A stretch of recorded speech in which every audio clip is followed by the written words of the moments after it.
رسول الله. Across Millsborough and Teesside, this is 104.5 CVFM Ramadan Live. أهلا أهلا Ramzan Ramzan Ramzan. Assalamu alaikum, it's Sami here. I just want to wish everyone a happy Ramadan. Hi, I'm Bridget and I as long as I shall live, always I will recite La ilaha la ilaha la ilaha illallah La ilaha la ilaha la ilaha illallah Sallallahu ala Sayyidina Sallallahu ala Rasulillah Sallallahu ala Sayyidina Sallallahu ala Imam al-Anbiya Illallah Illallah Illallah Illallah Illallah Illallah Illallah Illallah.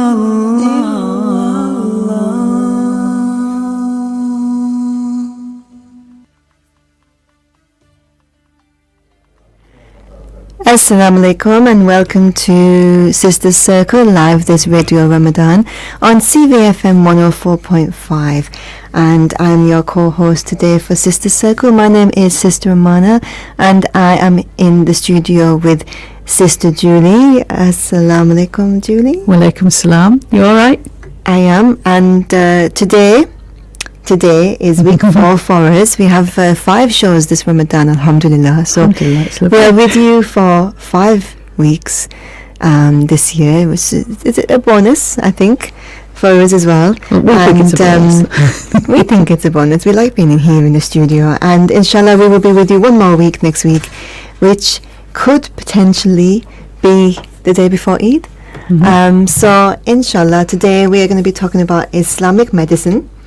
Last week we talked about spiritual medicine. We did. And we're going to progress from that onto Islamic medicine. And we've covered this in previous years from so many different angles, actually. It's just such a huge topic. And I don't think personally that we as a community give it the credit it's due, or give it the airtime it's due, or the learning time that it's due, to be honest. We were so focused on, learning how to pray, getting our fasts correct, memorizing Quran. Then in comes life with, school, jobs, family. And we don't realize the importance of it. So today we're going to be discussing the importance and kind of giving a viewpoint of Islamic medicine. But before we do that, we just had a message on the Facebook Live from Herrera, who gives salam. So assalamu alaikum, Herrera, thank you for your message. And if you are listening via the Facebook Live, please drop us a salam or a comment. We love to get your messages, or you can always send me a WhatsApp and I can read that out as well, of course. But we just like to get your messages, and it gives us something else to focus on for 10 seconds. So anyway, Islamic medicine, let's just jump right in. Let's just jump straight in. So many years ago, I'm going to kind of give a personal reflection to begin. So many years ago, when I attended university, and I expand on that many years ago. Give over. When I attended university to learn about health. And I learned about health, the body, coaching, fitness, rehabilitation after injury, exercise prescription and nutrition, and a whole host of things along that line. And the first year of my degree was spent sat in lecture halls with student doctors. So we all had the same core subjects to begin. which made me feel even more clever, actually, that I was sharing, kind of lecture space with junior doctors. But we were learning about, obviously, modern-day stances on modern-day medicinal applications, predominantly based from the Western medicinal and pharmaceutical point of view. And during my free periods at university, I would do what every student would do and wander into town. Walk straight past the library and the studying space and would head straight into the town centre. And when I was wandering around the town centre, again, anybody that remembers Middlesbrough Town Centre some time ago, there used to be a Chinese medicinal centre in there. They did. And there also used to be a holistic wellness centre in there. Mm-hmm. The two were quite close together, actually, in the town centre. I spent a lot of time just kind of, picking up the products, looking at them, and just trying to figure out what they were and what they did, and because I was learning the complete opposite on my degree.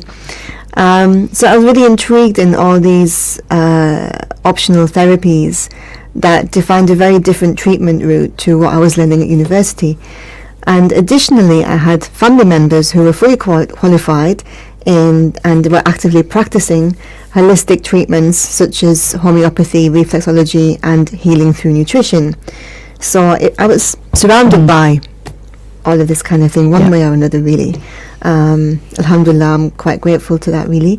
But it got me thinking that everything I was learning about from both modern day medicine and holistic medical options, they were all based on either money and profit, or they were sort of rooted in belief systems of other religions. Yeah. So here I am as a Muslim who believes that Islam has the answer to absolutely everything, but I'm being given the answers from everything except everything else, except Islam. So what does Islam say about health? And Islam tells us how to pray, how to treat each other. It tells us how to divide inheritance, how to treat our parents, all of these things. So I'm thinking to myself, surely it must mention how to look after our health as well. But nobody had mentioned it to me. It wasn't a conversation I'd ever had with any other Muslims at that point, including the Muslims I was learning of.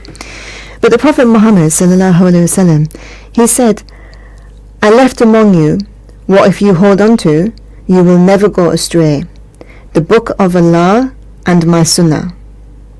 Now this doesn't only apply to acts of worship, which is what a lot of people may assume initially, but to the well-being of the whole person as well, as in emotionally, physically, spiritually, mentally.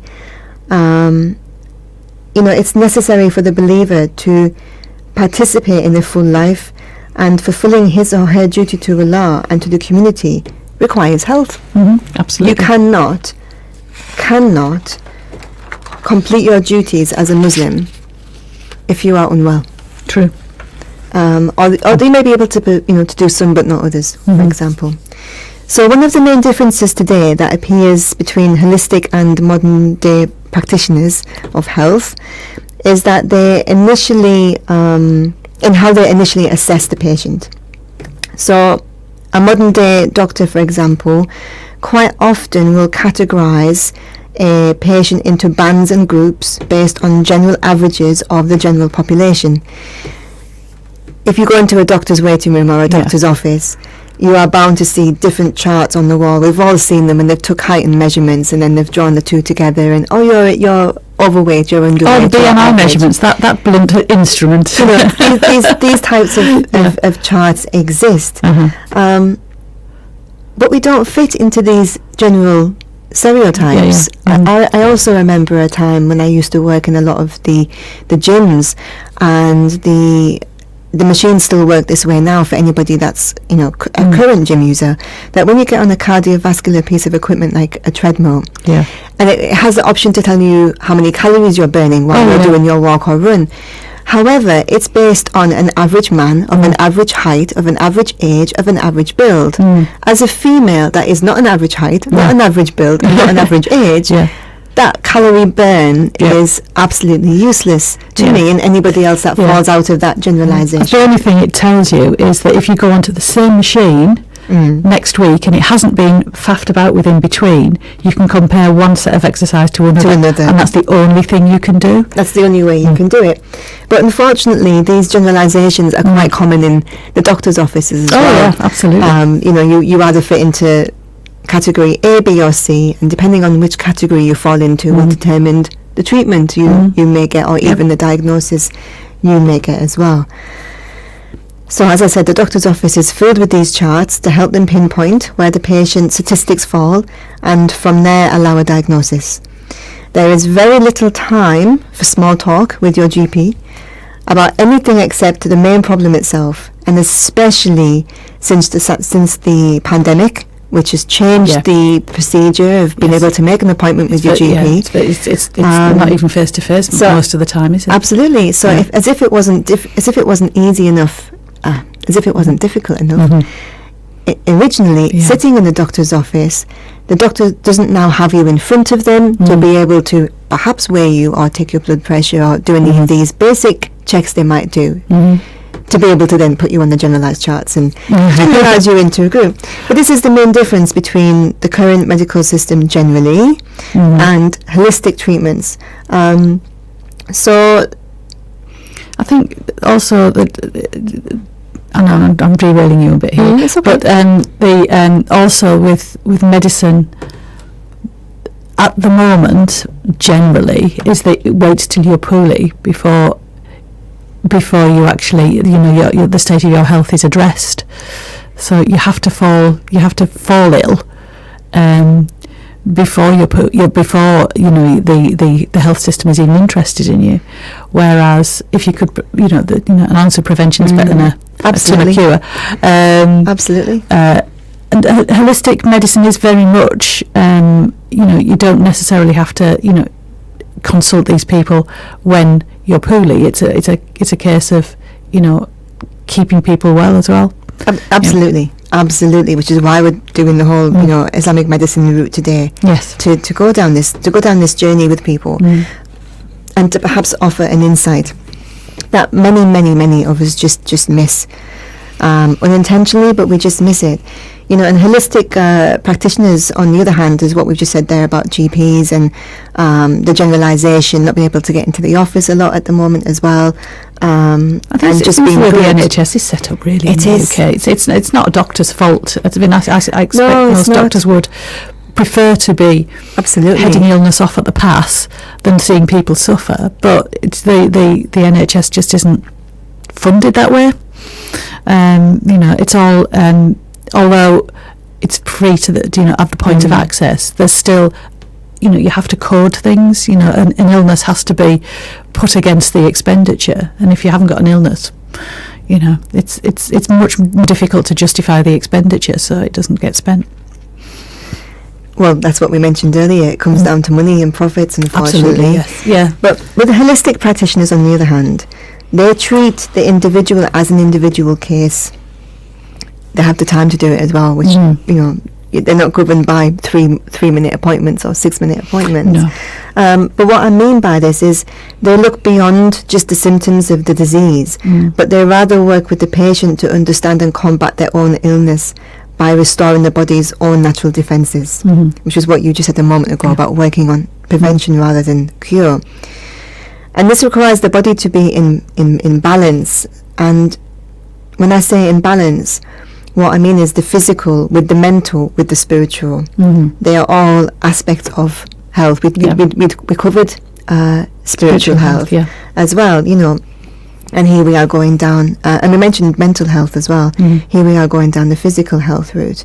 But health is in fact a way bigger picture than just a symptom and a pill, which is very, very closely linked with the doctor's office. I need to go to the doctor because I have this symptom, I need a pill. And unfortunately, I say the word unfortunately. Fortunately, as Muslims, we don't necessarily need a pill. No, we need Islamic medicine, which is obviously why we're here today. And Prophet Muhammad sallallahu alaihi wasallam, he had a law that drugs should only be used when needed, rather than just constantly this hurts, that hurts, I need a pill for this, and this. He encouraged treatment without pills, which we're going to go into as we go along. But there was a very, very well-known scholar called Ibn al-Qayyim, and he was a historical Muslim scholar, and he said of health, spending more time and energy to purify the heart and inner self, and preserving health by adopting a moderate, sensible lifestyle, removing unhealthy habits and improving the surrounding environment.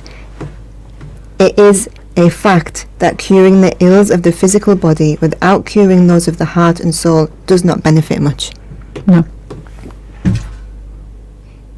So that's saying that while your heart is unwell, while your spiritual health is unwell, how are you going to fix your physical health? Yeah. And you know, when you think about it as a Muslim, when you suddenly are overtaken with illness, one of the things we do, or one of the things we should do, is make dua. You know, Yes. I'm ill, Allah, you are the healer, heal me. Yeah. You know, it's ill health and sickness and health comes from Allah.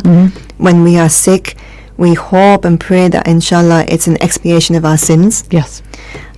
Which is why we are told that even in death there is agony. And we hope that at that point it's an expiation of our sins as well.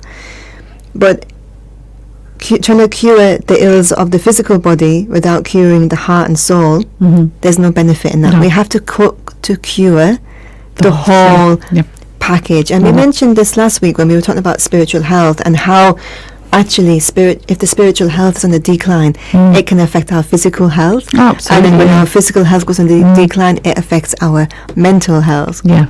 And we also mentioned, just as a reminder, how stress is one of the biggest untalked about but biggest causes of all three. Yeah. So you know, when he's mentioned that, it's absolutely on point. It's absolutely true. We have to look at the whole package, the whole individual, and not just a symptom. Yeah. And not just provide a pill, because we can take a pill for, say, pain relief, for example. If we had a headache, we can take paracetamol. But if our iman is low, we can't take a pill for that. No. So we have to look at the bigger picture all the time.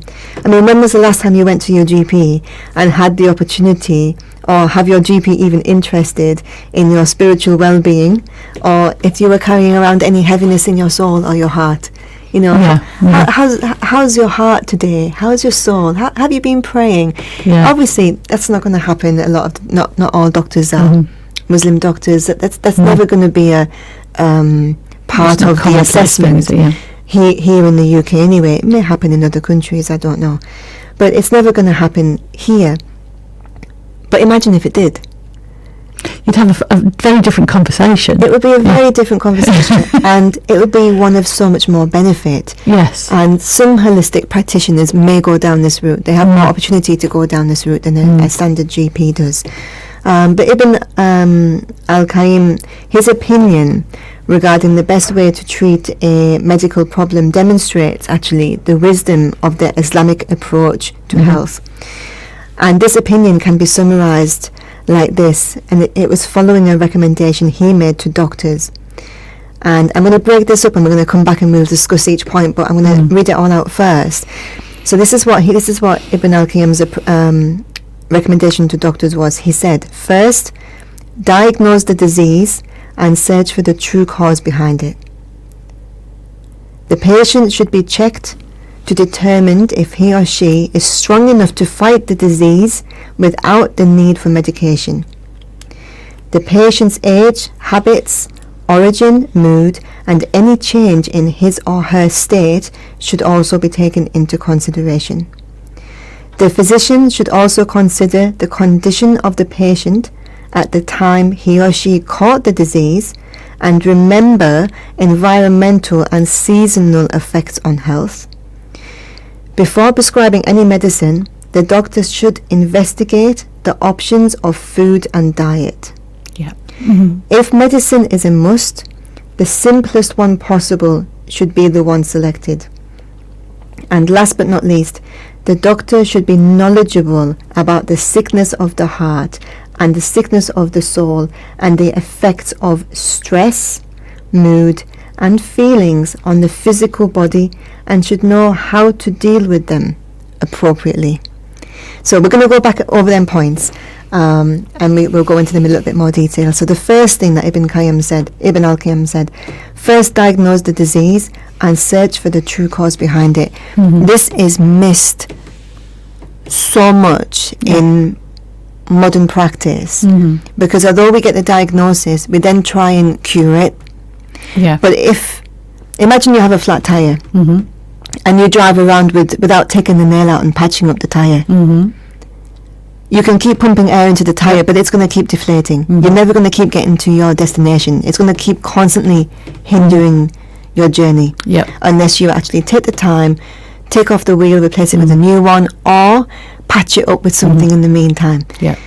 So by not seeking out the cause of the disease, because if you don't remove the cause, you may keep giving the pill for the cure at the other end, but while the cause is still coming in that side, you're never going to get any better. Discovering the cause of diseases is really very complex, isn't it? It is.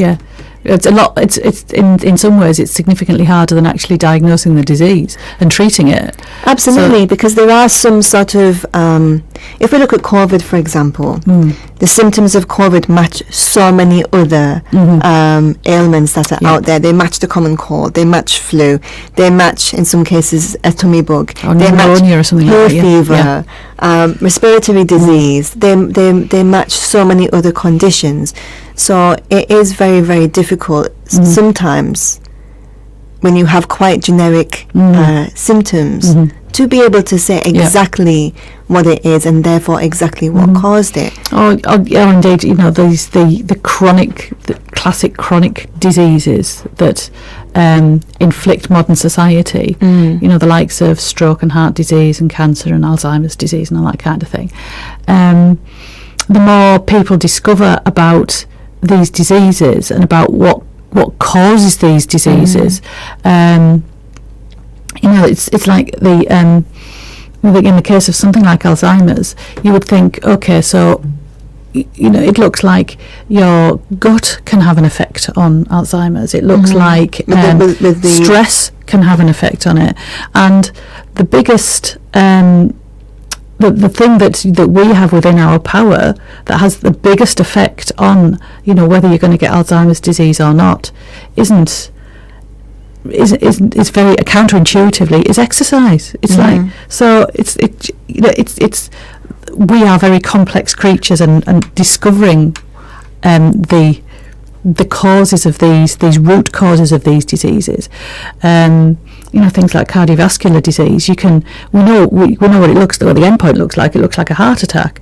And, you know, somebody might suffer a heart attack at age 65, but you can actually see in some cases in children, you know, they do investigations into people who have died young, into different parts of their body to see what kind of other diseases they might have, and they've discovered, you know, children at age 11 and 12 who have the very earliest signs of cardiovascular disease in their body. So it's a very long process, but, you know, to say that, you know, you've got a heart attack, what caused the heart attack, you'd have to go back, you know, decades to find out what the cause was. The often cause of finding early cardiovascular disease in children is because when you look at their parents will probably at that point have had a heart attack, or maybe suffer with angina or some type of heart disease, and obviously the parent is bringing up the child in the same environment on the same diet as themselves that has caused their heart disease. So therefore, and their parents will have done the same, and their parents will have done the same. It goes on for generations. It's not inevitable that you know, if there's a genetic predisposition in a family, it doesn't mean that, you know, you can't change things. Well, absolutely, because quite often when people may think that something like a heart attack or heart disease is inherited as a disease, it's not. It's the lifestyle that's been inherited. It's the food choices that have been inherited. Predisposition maybe, but you can, you know, there's plenty you can do about that around, you know, as you said, you know, your diet and, you know, how much you move your body and how you do it as well. Yeah, definitely. But finding the cause of the disease is really of utmost importance. I've actually had several conversations myself with several people this week who have asked me around like health issues, can you give me some advice on my health? And to each of the individual people, I found myself giving the same reply, despite the fact that their question to me was about something very, very different. And I said the same thing to all of them. And I said, how's your stress? Yeah. And each of them replied and said, yep, this stresses me, that stresses me, I have this going on, I'm finding this difficulty, whatever it was. And trying to stress the importance of stress to people. But the difficulty is that obviously when you do get ill, that it stresses you as well. Yeah, and stress is fairly ubiquitous anyway, isn't it? It's like, it's particularly now, unfortunately, we live in a stressful environment. Absolutely, absolutely. Even when we consider, what at one point you didn't sit exams until you went to further education. Now you sit exams at year 11, and we brought the mock exams down to year 10. When we have the SATs in the junior schools, and I don't understand personally the need for SATs. Because they benefit nobody except the school being able to say, look how great our SAT results were. And what the schools are doing at the moment is they're dragging the children in at a young age and making them come in an hour early, stay an hour behind, let's work through lunch, let's cancel art and PE and drama, and let's just do SATs revision. Here's some SATs paperwork to take home and do it as well. These children are so young, and they should be playing, and they should be outside, building a sandcastle, throwing a ball in the garden. They should not at that age be suffering that mental anguish that is put on them to achieve a result that makes no difference to their next day, or their next week, or whether they get into school or university, or whether the job. They're never going to apply for a job and be asked, hey, what did you get in your SATs when you were, this young? They're never going to be asked that question. It's unnecessary stress at an unnecessary age. Yes. It's a while. My children are very much grown up, but I still remember how. And it felt like it was like a whole half term of building up to the SATs and making sure they were, they couldn't possibly be ill on the day, and if they were, the teachers go and collect the kids from home to sit the SATs, and it was unnecessary stress at a child of that age. You just, they should be worried about whether they paint or with paint, or whether they colour with colours, and not deciding over these exams. And it's introducing stress to children at a very, very young age. And as we mentioned last week, is it normalising stress for them? Absolutely. The implications of stress on the body, and this is a developing body that we're talking about, not a full-scale adult body, but a developing body, and the stress on a young body that's going through hormonal changes, that is growing, the brain isn't fully at its capacity, the body, is the strain on the organs that the stress is producing, and then we wonder why the children who are young are getting ill more often, they're getting sick more often. Children younger and younger and younger, by the time they get into secondary school, are being diagnosed with psychiatric needs, with the need for counsellors. Every school now has counsellors, every college, university has counselling services. They shouldn't be needing them because the stress shouldn't be there so early. It should, not that it should be there at all, but unfortunately it is, but we shouldn't be encouraging it so early. As we mentioned last week, stress shuts down the immune system. It compromises every vital organ that we have, and we're doing it to children younger. Is it any wonder why we are, as a nation, we are getting sicker younger, that we're finding diseases that would normally be in elderly patients in midlife, and diseases that we would find in midlife, we're now finding them in our youth, and we shouldn't be. So it's so important. Not only do we get that we get our diseases diagnosed, because we can't treat unless we know what we have wrong, but that we look at what is causing it, and we either have to learn to work with that cause, as in the terms of stress. We might have to. We might not be able to stop the cause stress, of the stress, but we might be able to find ways of managing stress personally, or how we respond or react to it. Yep. But it might be that the cause can be removed. If we think about somebody who works in construction, and maybe they're working with, as once upon a time, asbestos, and it was killing people years later, you know, so we've removed asbestos, and it's not having that effect anymore, unfortunately. It did have an effect on a lot of people, and they suffered from it. But it's, you know, at that point you can remove the cause, or you can remove yourself from the cause, whichever way works best. So if we can find the cause, that's better, because then we can stop it at the cause, rather than just feeding tablets to manage symptoms at the because then the symptoms might then improve without the necessity for the medication. They should do. Sort itself out. They should do, definitely. Because bodies are very good at and our Creator does in perfection of the body being able to do everything it's required to do. Yeah. So because if you remove the stress, then you remove that, you take the brakes off the body's own system to sort itself out. Do what it needs to do. Yeah. So the other point that Ibn al-Qayyim made, the patient should be checked to determine if he or she is strong enough to fight the disease without the need for medication.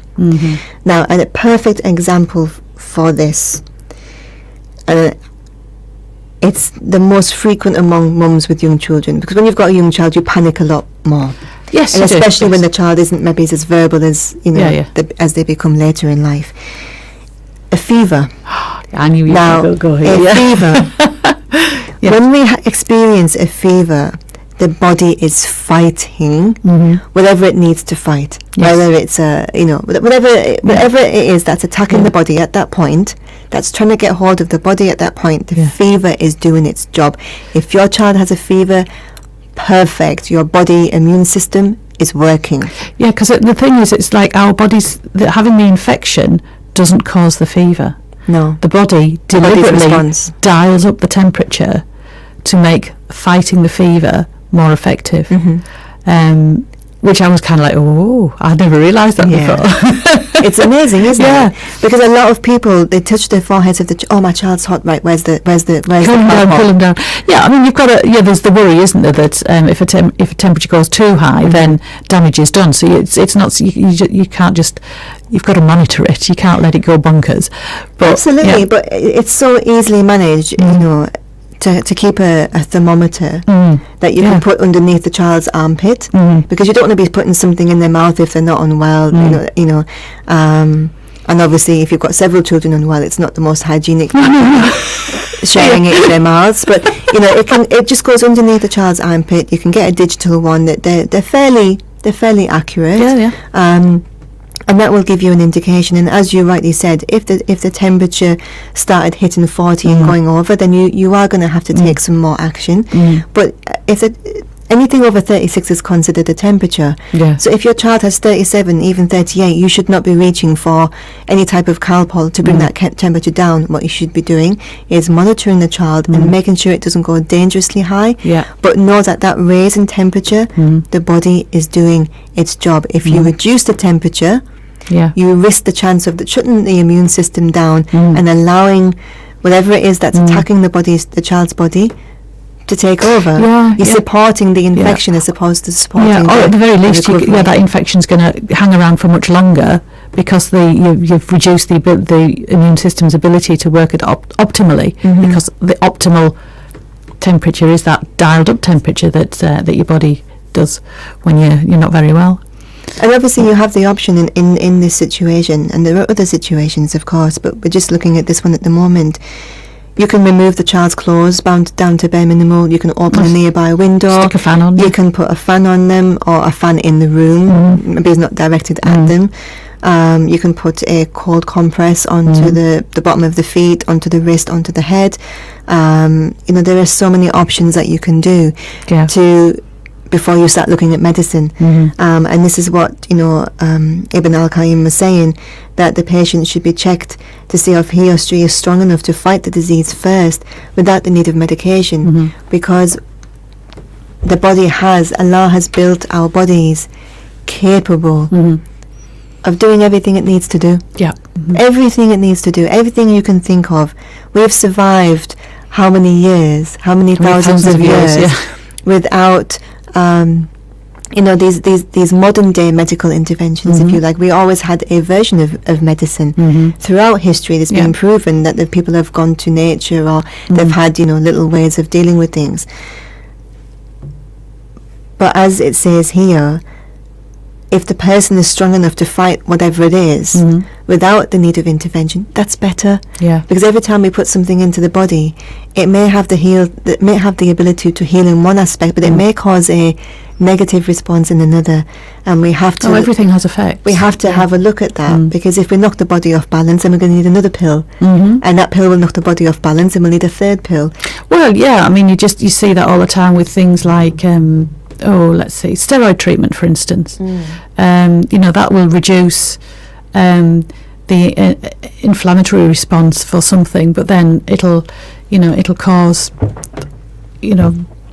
skin thinning and bone loss of calcium from bones, and crumbs, all sorts of other things. And people end up being on like 5 or 6 different medications to counteract the steroids. And I mean, understandably, for some people, having a steroid, a course of steroids, for a very bad, lung infection, can save their lives, but often steroids are used very freely when perhaps it wouldn't necessarily be the best thing to. Well, the thing is that people like their steroids because their symptoms go away very quickly, and then they get back to normal. But sometimes maybe going through the process, slightly longer process maybe, without steroids halting it. Might have been the better option in the first place. Absolutely. I mean, it's such a simple thing I mentioned earlier about taking paracetamol for a headache, and then we're talking about dealing with the cure, dealing with the cause of whatever is the problem, and the headache is a really, really, really good example of that.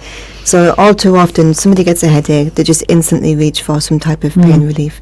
And I understand why, especially if you've got work or children to look after. There's nothing worse than having a bad head and trying to function at the same time.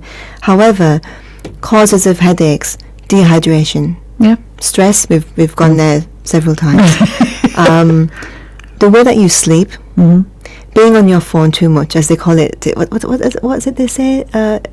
Text neck or something? Oh, is that because you're sort of, your chin's tucked into your chest and you. Oh, that postural thing, yeah. Obviously, that's going to pull on all them vital muscles around the shoulder blades and the neck. That's going to cause headaches. Sitting at screens too long, whether that be a computer screen, a phone screen, or whatever screen that you work with. There are so many different things that can cause a headache, and by constantly taking a tablet and not actually looking at what's causing your headache and removing that or fixing that or altering that or managing it better, you're just going to keep getting headaches. You're going to have to keep taking the paracetamol. And paracetamol, although it's one of the mildest sort of pain relief systems out there, it's not designed to be taken forever, because that too will eventually cause another problem that you'll need another pill for. Well, paracetamol, all painkillers are a bit like that, aren't they? That you can you get breakthrough pain after a while, and they stop working effectively. So. Yeah, and then you need to go to something stronger, and the stronger you start going, the more implications and side effects that can come with it. So we have to be so careful. Look at America and its opiate crisis. Definitely. I'm just going to read a message that we've got on the Facebook Live from Sister Lima. She said, "Salam, Sister Amanah and Julie. How are you both? Alhamdulillah. We're good. Yep. We're absolutely positive. Thank you very much for asking." Lima's asking if there's a competition today. I'm sorry, Lima. There's no competition today. There will be an appeal at 6 o'clock when our show is finished. If you want to tune into that. I'm assuming the competitions will be back tomorrow, inshallah. If that's what you're waiting for, then try listening to the shows tomorrow as well. So back to our topic of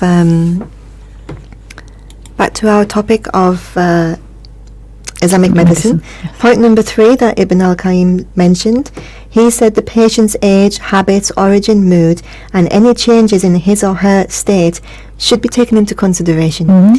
Now, again, it's it's so common sense that it's not common sense, that it's not obvious. Yeah. If you have somebody who is 20 years old, and suffering with something that somebody who is 50 years old, and their lifestyles are completely different. The 20-year-old is running on 4 hours of sleep, has 3 different jobs to get through their university course, is just grabbing junk food on the go. And then you have a 50-year-old who maybe has had an early retirement, is spending all the day in the allotment under the sunshine. It's you can't give them both the same treatment, because the cause of the 20-year-old's decline could be the fact that they're running on 4 hours sleep, grabbing junk food, holding down too many jobs, having a stressful time at uni, and the illness of the 50-year-old could be actually just from age, from ill health, having caught up from previous years of damage. You shouldn't be treating them the same, because everything about them is different. Is different. So we should be taking these things into account.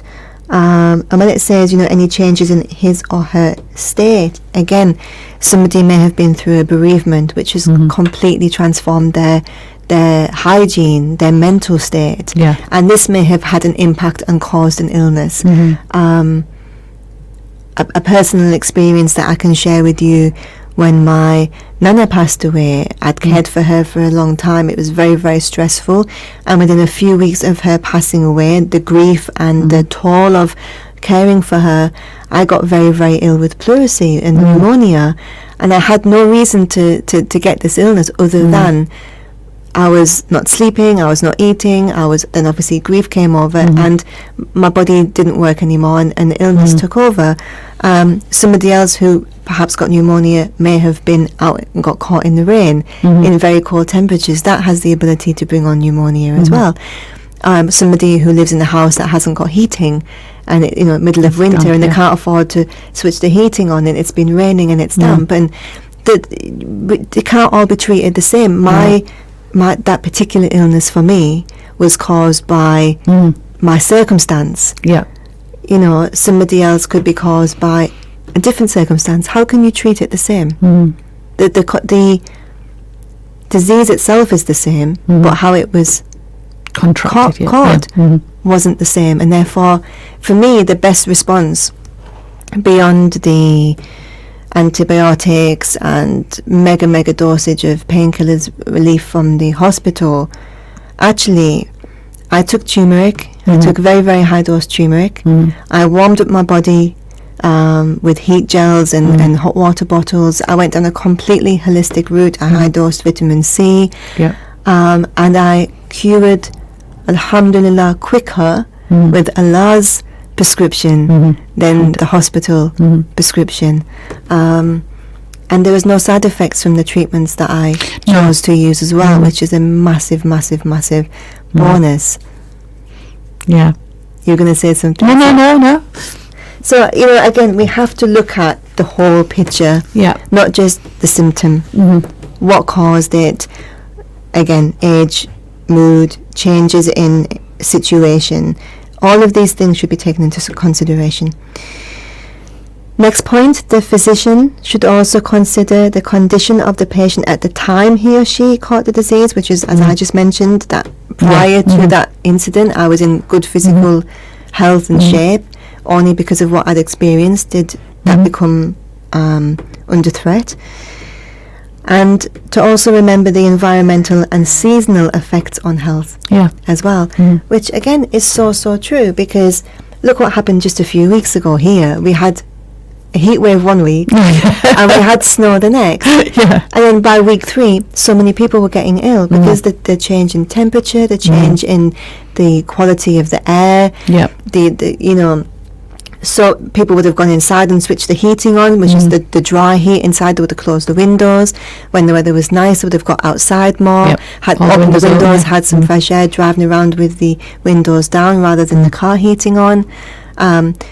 For some reason, us English people, I say English people, British people, we like to eat healthier when the sun's out for some reason. We're more inclined to eat fruit and salad. And obviously when it's winter, we tend to kind of go for more rich, comfort food. Absolutely. But all of these things have an impact. All of these things have an impact on our health, and we have to consider them. We cannot ignore them. Environmental. Think about somebody who works as a road digger. The noise, and they have to wear the earphones to protect their ears, holding onto that digger as it vibrates harshly into the cement. The effect and the impact on the joints of the body from doing that. The tension must be unreal. Yes, and then the dust that comes up off that as well. You can wear as many face masks as you want. It's not going to keep every aspect of it out. No. And then also the fact that you're now breathing in your own breath in and out as well isn't massively great either. So that would be an environmentally thing compared to somebody whose job it is to go around picking oranges off trees. Two very, very different jobs. And which job I'd rather have. So we have to consider the environmental and the seasonal effects on health. Next point was before prescribing any medicine, the doctor should investigate the options of food and diet. This is huge. This is absolutely huge. You cannot put junk into your body and expect it to perform optimally. You cannot drive your garage to a petrol station and put in diesel, despite the fact that it's still fuel. If you've got a petrol car, you can't just, blow hot air into your petrol tank. You can't put diluted juice into your petrol tank. It requires a certain level of, say, car nutrients, if you like, to function as you want your car to function. And your body is the same. If you put in rubbish, you're going to get rubbish from your body. It's going to respond in a rubbish way. It's going to perform in a rubbish way. If you want the best from your body, you have to put the best in. You put the rubbish in, you're going to get a rubbish response. I think also it's a misconception that pills are much more effective than diet, whereas in actual fact it's entirely the opposite way on. Well, who was it that said, let food be your medicine and medicine be your food? I can't remember. Is it Socrates? Maybe. It's probably one of those, yeah. Some Greek person. Yes, maybe. A long time ago. But it's, we have so much control over our state of health just simply by looking at our diet, and also not all only just what we eat, but when we eat. It's just it boggles the mind really that more attention isn't paid to it in kind of mainstream health. I mean, I know there's attention paid to reduce your calorie intake if you need to lose weight, but beyond that there isn't really that much looking at other than calories. And there's this again this thing about it's if you want to lose weight, then it's all about the law of thermodynamics, and it's about is eating in a calorie deficit, and what you eat and when you eat doesn't make any difference. And it's just it then assumes that the body's daft, that the body reacts the same way to food whatever situation you're in, whether you are in a situation of starvation or whether you've just had a 3-course meal. If you then have a loaf of bread, your body's going to, slice of bread, your body's going to deal with those extra calories in entirely the same way. And it clearly isn't. No. Your body's much more complicated than that. Definitely. So you've got to be, you can be very smart with what you eat and when you eat, and trying to control as much as we understand how the body partitions food and what you need to do to persuade your body to if you're wanting to lose weight, to take your own fat stores rather than using the nutrients that's coming in. I mean, I've recently, last 2 years, lost quite a bit of weight, and I've always been quite chunky, and just discovering kind of timing of what you're eating was just made losing weight and keeping it off. I mean, I haven't regained the weight, and I was historically I dieted and lost significant amount of weight. I mean, when I was in my 20s, I had the micro diet, which was like very early kind of powdered. It was absolute rubbish. It was about 50 calories, and you were expected to have that, like, I don't know, twice a day and then a tiny little meal, but you were still constantly eating. So even if you weren't eating very much, there was food always going in, which meant that instead of really losing fat, what you were doing is just your body was getting used to having very few calories. You were cold and miserable, and you didn't want to move very much because your body was like, I'm starving. Sounds like Ramadan, doesn't it? No.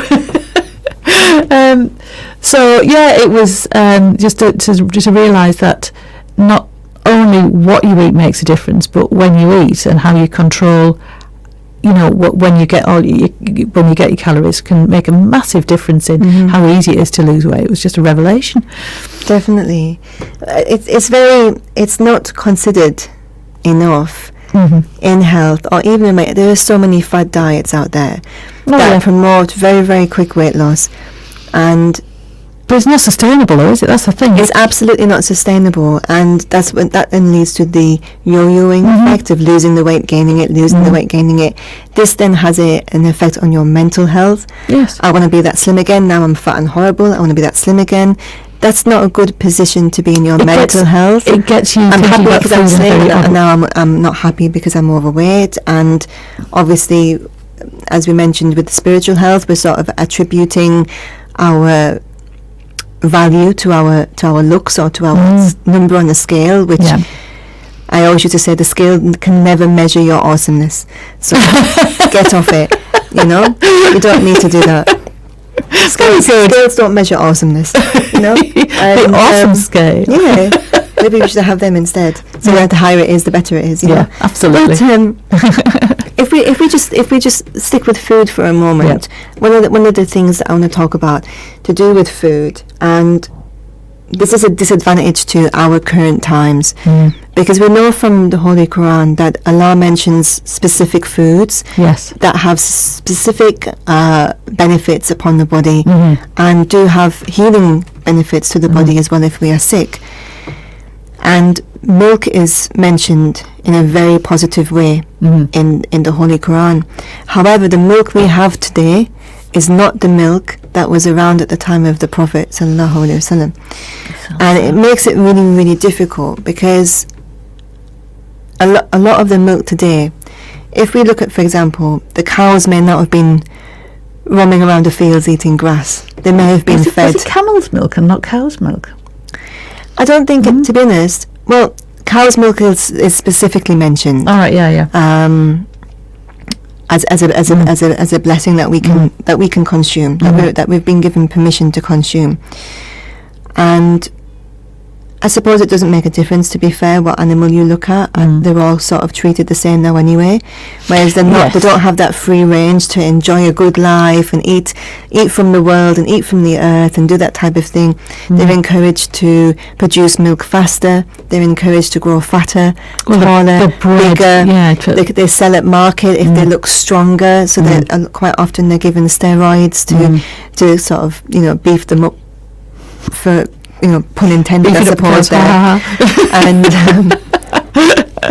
but it's encouraged, isn't it? Because it encourages the traits that are like what's the breed, that Frisian, isn't it? The black and white ones. They produce massive quantities of milk, like huge amounts of milk, because they've been bred to do that. But at what cost? Well, the cost actually is our health, because if the cows have been given pellets to eat to get certain fake nutrients into them to help them grow, the growth hormones and the steroids and stuff like this, you are what you eat. So if we then drink their milk, eat that meat, we are now taking in their hormone growth, their steroid treatment as well. And once we allow that to build up in our bodies, that's going to make us sick as well. And if we look at fruit and vegetables, they are also encouraged to grow faster by being sprayed with certain chemicals, or to keep the insects off them, because nobody wants a lettuce with little holes in it. Oh no, so they've stopped using DDT now, haven't they? Because that was the original kind of mass insecticide, wasn't it? Well, they have, but then what they're replacing it with, is it really any better? Oh, probably not. It's just DDT was had a clear issue, didn't it? But it's the thing is that if it poisons insects, the insects aren't. It's going to poison us to a certain extent as well, isn't it?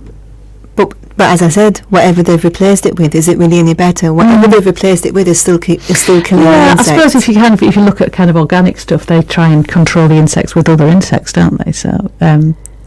But even with the organic issue, this is still an issue, because while the farmer might have his organic certificate, once they get into transportation, they can be sprayed in the transportation. Or they treat them for other things, like to keep the food fresh and stop it spoiling.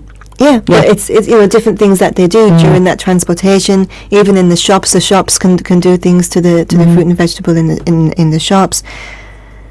Well, we know that some foods don't spoil. I remember that experiment you did. It was with a burger, wasn't it? A burger and a bun. We did. We bought a takeaway burger and a bun that my children really wanted to eat, and we had a deal.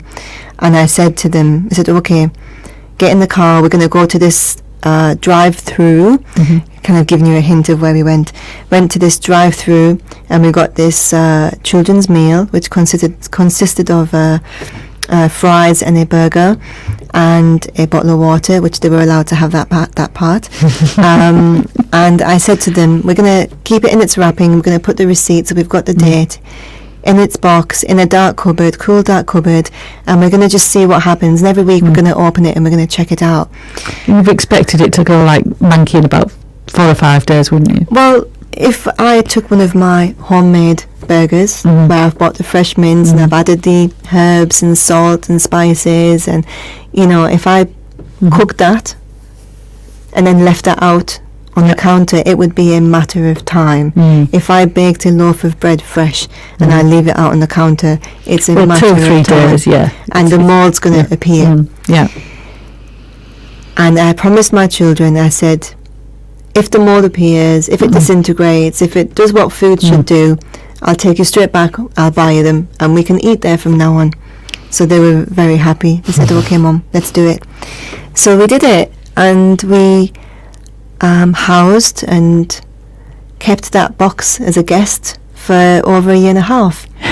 And it didn't change a bit. It's slightly dehydrated as the moisture left, but overall, if I took a picture of it, you wouldn't have been able to have been able to tell from the picture that it was 18 months old, and we have never set foot in that restaurant since. And my children have never asked for food from that restaurant, and I use the word restaurant lightly. They have never eaten there since. So you are what you eat, unfortunately. So if you're going to be eating at these places on a regular basis or buying these types of food, unfortunately, you cannot expect your body to not get a cold, to not get sick, to not have aches and pains, to not suffer from headaches, to not have bloating of the stomach, to not, so many different diseases can come from that. If you're going to eat these things, it is going to catch up with us. It's a massive pity, though, isn't it? Again, it all comes down to money, doesn't it? You can see why the food industry has got to the stage it's got with regards to food production. Because we're all hungry and we want to eat now. But they want to produce food cheaply. They want to be able to keep it for a long period of time so it doesn't spoil. They want to be able to transport it over long distances, and they want to be able to sell it to us cheaply enough that we feel we can afford it. And inevitably, if you want all of those things, you're going to end up with the stuff that's the most affordable is the stuff that's the worst for us, and that's where that's where the sadness comes in, really, isn't it? The stuff that's really good for us, that's grown and produced in a very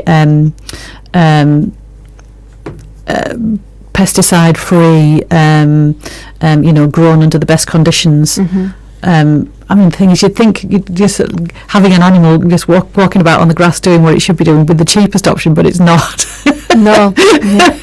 If animals, allowed to do what animals are supposed to do, raising them in that fashion actually turns out to be much more expensive than, raising mutant-sized cows. which is insane, really, isn't it? But as you said, we pay for it with our health. We do. And this is really, really unfortunate. So just on that note, if people are thinking, well, what do we do? Because we need to eat. You know, what we can do is we can try and lower. We can try and eat as cleanly as possible. So basically, you know, rather than sort of buying ready-made meals, you can cook fresh at home. Well, you always say, don't you, if it's got a label on it. Real food doesn't need a label. Real food, you know, an apple doesn't need to say it's an apple. We know it's an apple. So yeah, and how it works is the longer the label, the further away from food it is. Because as you said, real food doesn't need a label.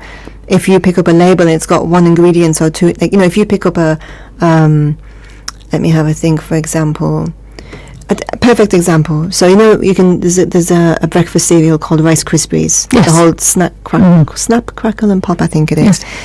And it's just rice. So you can buy those. Yeah. And it has quite a big list of ingredients. It always amazes me. And it has added fortified vitamins, added fortified iron, all this type of stuff, which is all synthetic and no good for us anyway. But the ingredients list is quite wrong. Now, if you don't know what Rice Krispies are, they are puffed rice. So it's your normal rice that you'd eat with your, you know, your meal, normal rice, but it's puffed. But then what Rice Krispies do is they add all this sugar and flavouring and colouring and all these fortified fake vitamins to make it taste nice, and your children keep asking for it, and they're making a nice little profit because your children are hooked on the sugar and everything else that comes with these Rice Krispies. But there's probably about 15 to 20 ingredients on a Rice Krispie packet of cereal. Next to that, you can buy puffed rice. And it doesn't come with, you know, cute characters or a free toy, as we used to get back in our day. Oh, you yes. get a free toy in the cereal box. And if you get a really good one, and it exists because I buy it and I know, the ingredient says puffed rice. One thing. And that's all that's in it. So everything that's on the label is what's in the box. Puffed rice. It stops there. Nothing added. Nothing yes, completely plain. Yeah. They are not the sugar fixing snap, crackle and pop. That's quite a mouthful to say, actually, isn't it? Yes, it is. It's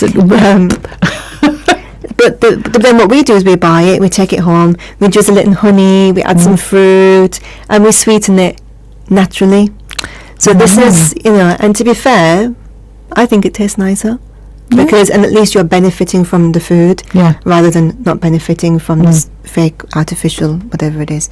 So we have to make these type of choices. Look at food labels. If it's a huge label, put it back. Find something similar that's got a shorter label, because the shorter the label, the closer it is to real food. The longer the label, the further away from real food. And the first ingredient on that label is what it contains the most of. Yes. So if the first ingredient says sugar, put that down as well. Unless you're buying a bag of sugar, then it's permissible. So we have to think about that when we buy fruit. If we can afford to stretch to organic fruit and vegetables, do it. It doesn't mean it's completely clean. It really isn't. It just means it's cleaner. But if you can afford to stretch to it, because it's mega expensive, then do it. If you can't afford to stretch to it, then what you need to do is bring your fruit and veg home. You can put your fruit in a bowl of water and apple cider vinegar, and you can clean your fruit that way, especially fruits that, you know, like apples or pears. Or they put the shiny stuff on it. And you don't want to be ingesting that. You really don't want to be ingesting that. You can literally get a knife and just gently scrape it off, and it's not pretty. And then you think about, what's that doing in my body? I don't want that in there. You know, and the body recognises what is food and what isn't. It's of no benefit to put it in. It's just a toxin at the end of the day once it's inside us. So we can make these types of choices. Again, if you can stretch your finances to organic meat, do it, definitely. If you can't, then what you can do is you can check where you're getting your meat from, where they're getting, what butchers is supplying them. You can go to their website and you can check, what are these animals feeding? Because, for example, butter, you can get margarine, which is one molecule away from plastic. You should never buy margarine. You've got butter, and then you've got grass-fed butter.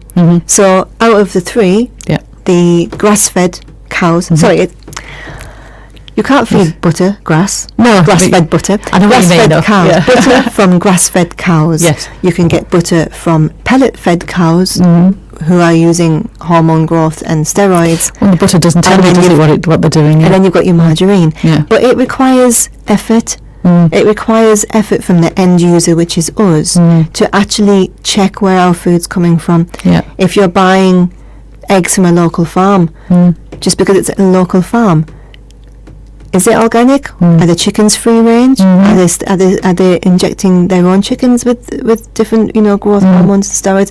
Ask the question. Yeah. Don't be afraid to ask these questions, because you are putting them in your body. You're putting it into your children's body, and you deserve to know what you're putting in. If you ask people, what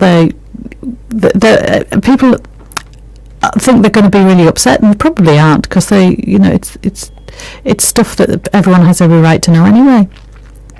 Well, we should have the right to know, and we should definitely ask, and we should definitely check, and then we can make informed choices about picking the food items that have the less impact on our health in a negative way, to have the lesser pesticides or sprays and things like that used.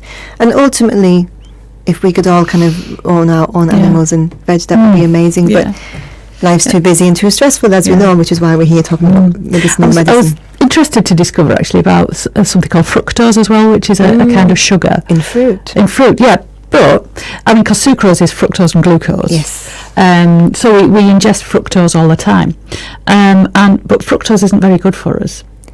I'll come back. Yeah, fructose isn't very good for us in the way that is commonly ingested in fizzy drinks. Yes, or fruit juices. Yes, because the thing with fruit is that most of the fructose that you, because my mind was blown again looking into all this stuff. If you eat a piece of fruit whole, most of the fructose actually doesn't enter your body anywhere. It goes to feed the microbiome, because it's encapsulated in all this cellulose, and the microbiome that's in your gut breaks down the cellulose. The fructose that's then within this fruit goes to feed your microbiome, which is we need our friendly microbiome as well. We need it nice and diverse and good for us. So a lot of this sugar doesn't actually enter our system anywhere. But if you drink like a drink of fructose, it goes straight into the body and it does terrible things to us. It's just like this, we're all, the human race isn't very good at dealing with uric acid. We have this it's a genetic thing where we uric acid builds up in our bodies. It's very bad for us, and fructose is one of the breakdown products of that is uric acid. So this big spike of fructose that you take in goes straight through our gut into us, and then we're in bother. So fructose isn't very good for us. But if you have a sweet tooth and you just eat the stuff that is natural, it has very little bad effect, if any. But it's because when we strip out all of the protection of the fruit, the natural protection of the fruit, that's when you start to get into But you do have to be careful, because when I've had similar conversations with people before, and then what they've done is they've switched the oranges and the apples for a Snickers bar, because they're of the understanding that if sugar's bad for me, I might as well have chocolate then. No, people do. But people do, honestly. I've had this conversation with people before. Oh, so it's not a natural packaging, is it? No, you have to be. You have to be. Again, obviously, the microbiome doesn't know what to do with a Snickers bar. No, it knows what to do with the nuts. There's probably very few nuts in a Snickers bar, to be fair. But you can't have a Snickers bar just to get your daily allowance of nuts. It's not going to happen, is it? No. But it's when you look at fruit, for example.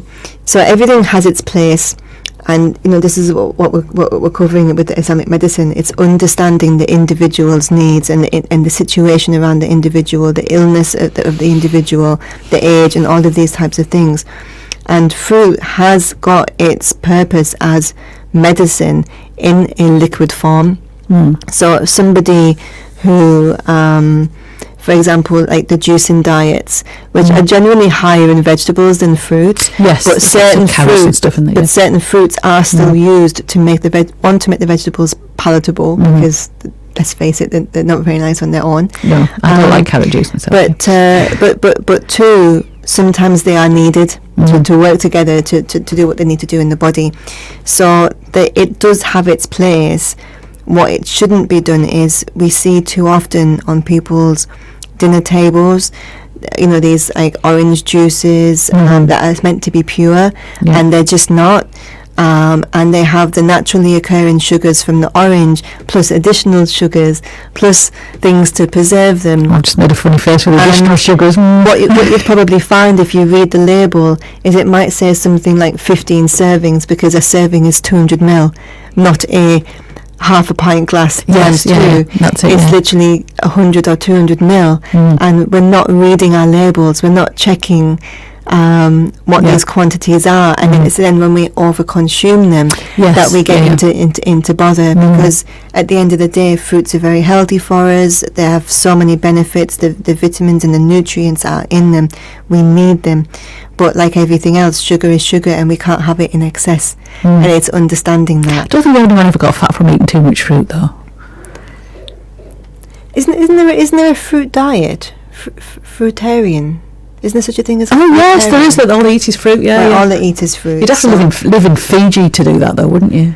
Yeah, that would be an amazing opportunity. Anyway, we're back in the studio. Nobody starves in Fiji. You've got no money. There's always mangoes to be had. No. So we've got 2 more points. I'm just going to quickly skim through them, and we're going to do a little break, and we're going to come back, and we're going to finish the show.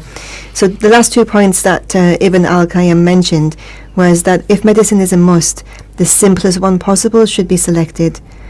Because again, for example, if you needed pain relief, you wouldn't jump straight to morphine. You would start at paracetamol, then you might go to a Brufen, then you might go to naproxen, then you might go to a diclofenac, and you would sort of go up that route like that. You wouldn't just say, I've banged my hand in the door, I need some morphine. Have some Oxycontin. Because the side effects, the implications, the fact that you wouldn't be in any state to function, at all. So there's complete sense in that. If medicine is a must, the simplest one possible. Always start low, and even from a holistic point of view, if you're going to take a vitamin, if you're going to take a mineral, if you're going to do anything like that, you should always start low and see how your body responds, because low might be enough. You might not be severely deficient in something. You might be minimally deficient in something. So start low and slowly work your way up and find out where your balance is. And the last thing that he said was that doctors should be knowledgeable about the sickness of the heart and the soul, and the effects of stress, mood and feelings on the physical body, and they should know how to deal with them appropriately. Because as we mentioned last week, and as we've mentioned this week, the illnesses created by stress are all of them numerous. They are huge. They are detrimental to life. They can literally cause death upon us. So if again we are just treating the symptoms and not the cause, we're never going to get better. We're never going to get better. So that's the information from Ibn al-Qayyim, and as we have just mentioned, not all aspects of Islamic medicine require the use of a treatment, but rather an awareness of the cause of it, and if possible, the removal of that cause at the first stage of treatment, And in today's world, we may refer to that as a lifestyle adjustment. Quite often we say it's not actually it's not a diet, it's a lifestyle adjustment, it's a lifestyle change. A sustainable one at that. Well, that's it. That's more connotations as something that it's a permanent change that you're going to stick to, isn't it? Definitely. And we may make many of these all the time, but how often do we have the understanding of the impact that they are having, on our health? We just don't think about it. We're just too busy with life to sort of slow down and realise that our health is so important. I think it's something that we need to think about is that, you know, we talk about lifespan, but you should talk about health span as well. Definitely. You know, so you want to be able to maintain your health within that lifespan. You know, who wants to live to 100 when you spend, if you're going to be debilitated from the age of 50? Yeah, you know. That's so important. That's so important. We all we hold on to the dunya, don't we? And we all kind of want to be here as long as possible, not out of selfish reasons, but because we want to care for our children, or we want to look after somebody else, or that type of thing. You know, and we pray for sort of long lives. You know, please Allah, please grant me a long life. Yeah. But do we ask for please grant me a long, healthy, strong, independent, sickness-free life? Yeah, because the two are very different. Absolutely, yeah. I mean, there's an inevitable decline with age, but we have within our power the interventions that we can make with regards to food and exercise to make that decline as late as possible. Definitely. But I mean, for example, imagine if you binge watch TV all the time. Let's just bring this back to Islam a moment. Imagine that you binge watch TV all the time in your spare time, and you have a lot of it, and you live completely on microwave meals and takeaways, and then you imagine you receive a plane ticket for Hajj. Are you going to be physically capable of performing your Hajj, like physically, you know, between Safa and Marwa, all the travelling, there's a tremendous amount of travelling on Hajj. Are you going to have the mental capacity to memorize the du'as and the different stages of where you need to stop and do different things?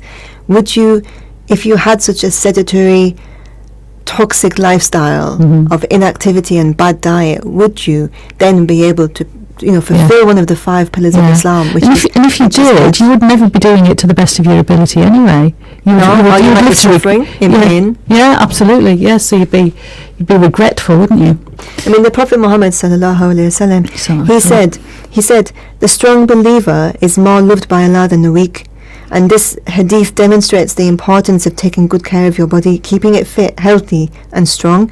And as long as the body holds potential for a powerful soul and a sound personality and a wise intellect, then he or she can complete all the duties of Islam that Allah has placed upon them, and in a way that pleases Allah. Because if you have your health and your ability, you can do all of the duties required from you within Islam. And the Prophet ﷺ, he also said that there is a cure for every disease, and if a medication overcomes a disease, then the patient is cured by the will of Allah. And the Prophet Muhammad ﷺ went on to say, ask Allah for forgiveness and health, because after faith there is nothing better than health. Absolutely. And if you don't have your health, how can you perform your faith? Yep. How can you do it? So on that note, we're going to just take a little pause to breathe. Yes. You know, allow our lungs to rest, because it's good practice to relax. So we'll take a few minutes to relax, and we'll be back with you shortly. And just on the Facebook page, that we have Mevish Jalal saying salam. So walaikum salam, Mevish Jalal, jazakallah khair for your message. It's nice to hear from you. And we're going to take a short break, and then we'll be back, and we're going to look at a little bit more about what Islam says you can do to increase your health, and we're going to inshallah whiz through that like we did last week. So please stay tuned to Sister's Circle, and we will be back with you shortly.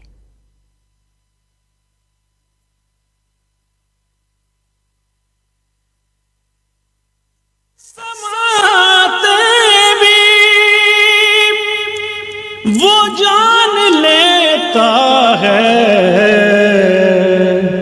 नियतें भी नजर भी रखे समाते भी वो जान लेता है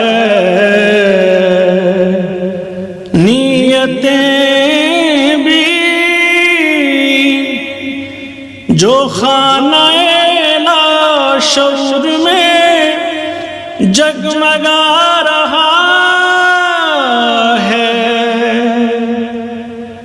वो وہی خدا ہے، وہی خدا ہے، وہی خدا ہے، وہی خدا ہے،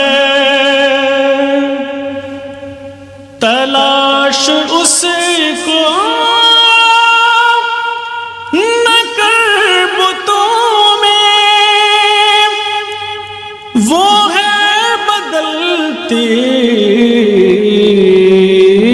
ہوئی رتوں میں، تلاش اس کو نہ کر بتوں میں، وہ ہے بدلتی ہوئی رتوں میں، جو دن کو رات اور رات کو دن بنا رہا ہے، وہی خدا ہے، وہی خدا ہے، وہی خدا ہے، وہی خدا ہے، کوئی تو ہے جو نظام ہستی ہو، کوئی تو ہے جو نظام ہستی چلا رہا ہے، وہی خدا ہے، دکھائی بھی جو نہ دے نظر بھی جو آ رہا ہے، وہی خدا ہے، وہی خدا ہے،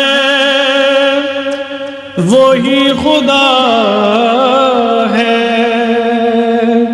وہی خدا ہے، نظر بھی رکھے سماعت بھی وہ جان لیتا ہے، نیتیں بھی نظر بھی رکھے سماعت بھی وہ جان لیتا ہے، نیتیں بھی جو خانہ لاشعور میں جگمگا رہا ہے، وہی خدا ہے، وہی خدا ہے، وہی خدا ہے، وہی خدا ہے،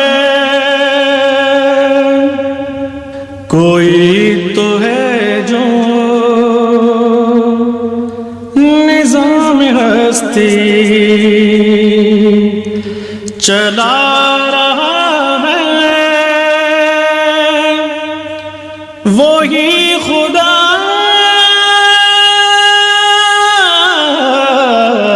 ہے، دکھائی بھی جو نہ دے نظر بھی جو آ رہا ہے، وہی خدا ہے،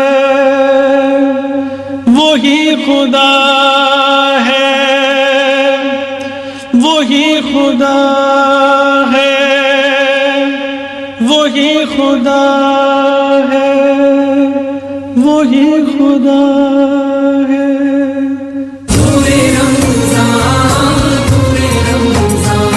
Across Millsborough and Teesside, this is 104.5 CVFM Ramadan Live. जरा सोचिए उस माँ के बारे में जिसको अपने बच्चे को भूखा सुलाना पड़े। ये हकीकत इस दुनिया के हर 3 में से 1 इंसान की है। भूख इंसान को गुर्बत के दायरे में डाल देती है और SKT वेलफेयर पिछले 10 साल से जायद इस दायरे को तोड़ने में लगी हुई है। आपकी हर किस्म की इमदाद इस कार्य खैर में हमारी मदद करेगी। सिर्फ 100 पाउंड में 2 खानदान पूरे महीने पेट भरकर खाना खा सकते हैं। इस रमजान अपनी इमदाद SKT वेलफेयर को दीजिए। أهلا أهلا Ramzan Ramzan Ramzan Assalamu alaikum, it's Sami here. I just want to wish everyone a happy Ramadan. Hi, I'm Bridget, and I want to say a happy Ramadan to all the listeners.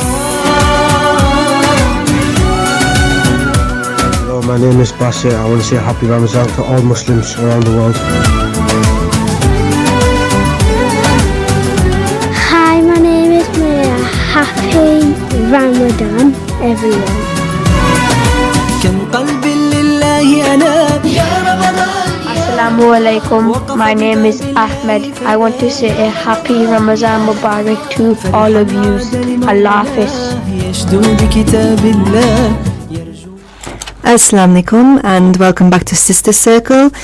And we are with you for the next 15 or so minutes on Radio Ramadan. Myself, Sister Amanah and Sister Julie. We've been talking about Islamic medicine. And you may think, well, you haven't really given us any, sort of dosages or, take this or take that, use this herb or use that, or anything like that. But this is the beauty of Islamic medicine, that initially there is no pills, there is no ointment or anything like that. It's about sort of, having that cure within your soul, your heart, your mind, your spirituality, and only taking pills when you obviously, if you were, if your leg fell off, for example, you wouldn't kind of go looking through fields and try and collect some herbs and that you could make a tincture with and to try and treat, you would go to accident and emergency. Yes. Everything has its place, everything has its purpose, and everything has a need. But from an Islamic medicine point of view, whilst yes, you can take turmeric for this, we can use cumin for that, we can use garlic for this and so on. We have covered them in a lot of shows in the past, and the angle that I wanted to come from this time on this particular topic again was what the Quran says about these things from a very different angle. So rather than giving you, like I said, take garlic for this and honey for that, just bear with me and we'll go through this list and then we'll see what you make of it. And this list, obviously, I've picked out 7 things. I could have easily picked out 1,007 things. Unfortunately, I have to share the radio with other people and other shows, otherwise we would be here the whole time. So we're just going to go through it. We're going to go through it, and I'm hoping that inshallah this opens your minds and perspectives to the foundations of Islamic medicine, because there is a place for food and diet, as we mentioned, but this is the very, very basic foundation, the very bottom of it. Number 1, what does Islam say you can do to increase your health? Number 1, do no harm. Now, in that sense, the Prophet ﷺ forbade every intoxicant and weakening agent. He forbade us to put anything into our bodies that was an intoxicant or would weaken us. Yeah. Your fake food weakens you. Your highly chemical, these drinks that are bright blue, bright orange, and have no natural ingredients whatsoever. They are weakening agents of the body. we know from Islam, do no harm to your own body, because it's not even your body, it's Allah's body, it's on and you yours, will return it to Him. What condition will you return it to Him? Do not put anything in your body that is an intoxicant, as in tobacco, alcohol, drugs, that type of thing that have that addictive nature. Sugar weakens the immune system for several hours instantly. Instantly. So what does Islam say you can do to increase your health? Do no harm. Do no harm to yourself, and do no harm to others, as in, well, I won't eat this cake, but I'll give it to you instead, and it's okay. You can gain weight and have diabetes and become unhealthy as long as I don't eat it. So do no harm to yourself and to others. The Prophet ﷺ forbade every intoxicant and weakening agent. If it doesn't benefit your body, if it doesn't make you healthy, if it doesn't make you stronger, why are you putting it in your body? Why are you putting it in your body? And Allah says in the Quran, do not throw yourselves into destruction. So by consuming fake food, fake products, just stuff made of stuff that isn't food, the supermarkets have very little food in them these days. They have food-like products, but very little actual food-like products, yes. And by eating this junk, you are throwing yourselves into destruction. You are throwing yourselves into inevitable illness. 100%. You're doing it. And that's Allah saying it, do not throw yourselves into destruction. It doesn't just mean in terms of by going astray, by following shaitan. It means in every aspect possible, which includes harming yourself through eating bad food choices. The Prophet ﷺ also said, Allah has forbade you from wasting money. How much money do we waste on illuminous drinks and I need to move on because I'm going to get so I feel so strongly about something, and we eat in excess, and we buy food in excess, and then we waste it. And not only, people think that when we waste food, it means that we've ordered something, we didn't like it, and we've put it in the bin. But putting food that your body doesn't need into your system is the biggest waste ever. Because now your body, the trash can deal with it. Your body's got to deal with it. Your body has to deal with it. And then, why do I feel unwell? Why am I poorly? Could it be that takeaway that you just ate, that luminous orange drink that you just ate, that contains E numbers X, Y, and Z, this type of thing. So think about that. Number one, do no harm to yourself and to others by taking in these intoxicants and agents that weaken the body. Number two, what does Islam say that you can do to increase your health? Cleanliness. Oh yeah, it's a huge one. Wudu, your teeth after you've been to the toilet, your nails, your hair. This isn't a very nice thought, but I'm going to put it out there anyway. People that like to go swimming, you're sharing a bath with 100 strangers. And if them strangers are not Muslim, they don't use water when they go to the toilet. They just use tissue. How clean are they? And you're jumping in a bath with them. Enjoy that. So let's be honest. Let's be honest, But the Prophet Muhammad ﷺ, he said, Allah has a right on every Muslim that he takes a shower at least once every 7 days. That's not like obviously minimal. That's not maximum. That's minimal. Once every 7 days. Obviously, if there was a reason why you would have to perform ghusl, you would take it sooner. But he's saying at least once every 7 days. And if he has perfume, to wear some of it. How many illnesses are caused by lack of cleanliness, lack of oral hygiene, gum disease? What happened in COVID? That was the first thing we were told to do: wash our hands, clean our hands. Because we're less likely to So cleanliness is huge, and we've been commanded to perform wudu before every prayer. If we're praying our 5 prayers a day, then we're washing 5 times a day. On top of perhaps getting up and washing your face and the hands normally, on top of washing your hands when you've been to the bathroom, on top of washing your hands when you've eaten some food, on top of washing your hands because you've just got them dirty. So but there are people that just don't have any level of cleanliness at all. I know. But the illnesses that can come with lack of cleanliness. Yeah. In all aspects, like I say, in Islam we've been given the miswak for cleaning the teeth. What did people do before that? Look at people that don't clean their teeth now. Their teeth are rotten, gum disease, and so on. And even down to cancer eventually, if we leave it go long enough. Yeah. Sorry, I thought you were going to say something. So number 2 is cleanliness, and as Muslims, we've been commanded to stay clean. We've been told how to cut our hair, how to cut our nails, how to perform ghusl, how to perform wudu, how to use water after using the bathroom. All of these things. Yeah. It's huge. It's huge, and it's such a blessing for us. Number 3, what does Islam say you can do to increase your health? Breathe.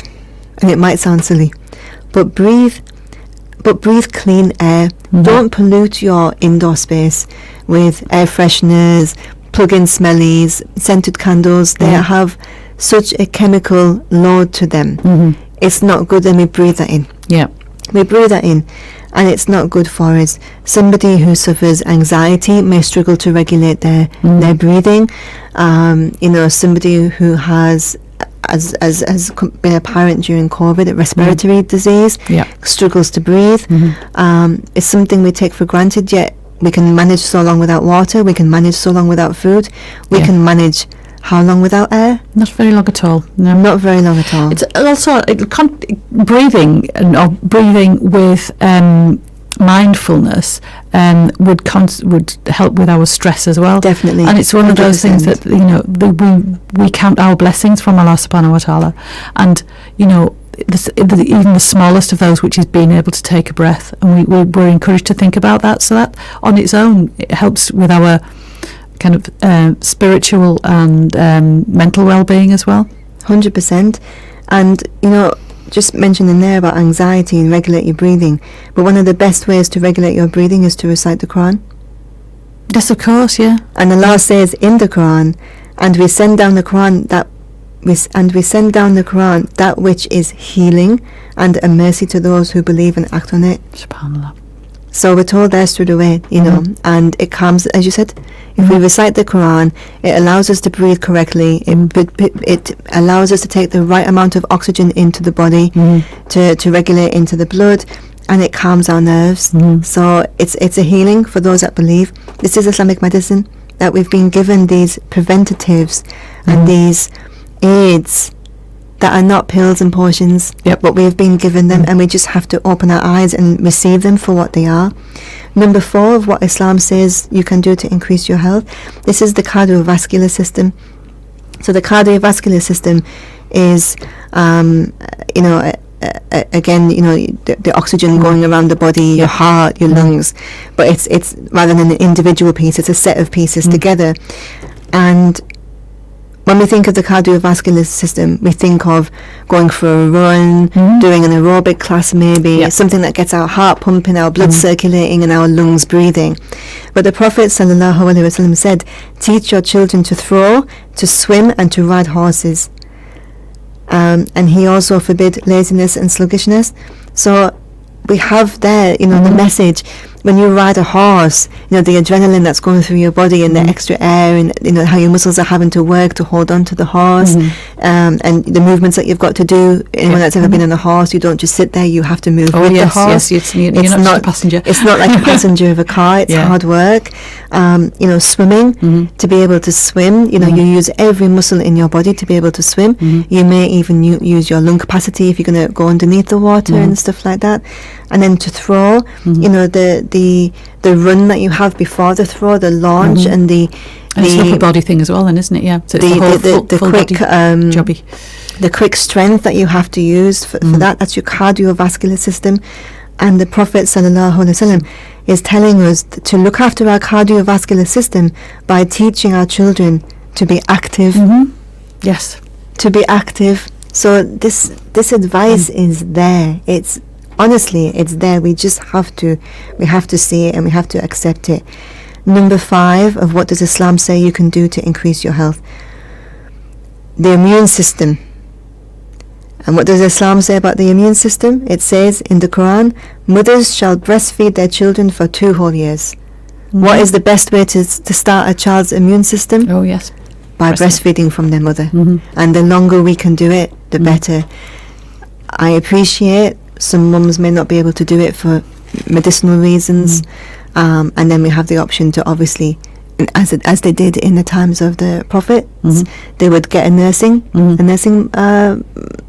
wet nurse, isn't it? A wet nurse, or we have the option to have powdered milk, baby milk, but the powdered milk will not give the immune system to the child that the mother can, and how the breast is designed to provide everything, how the body of the mother is designed, that the nutrients that the baby needs.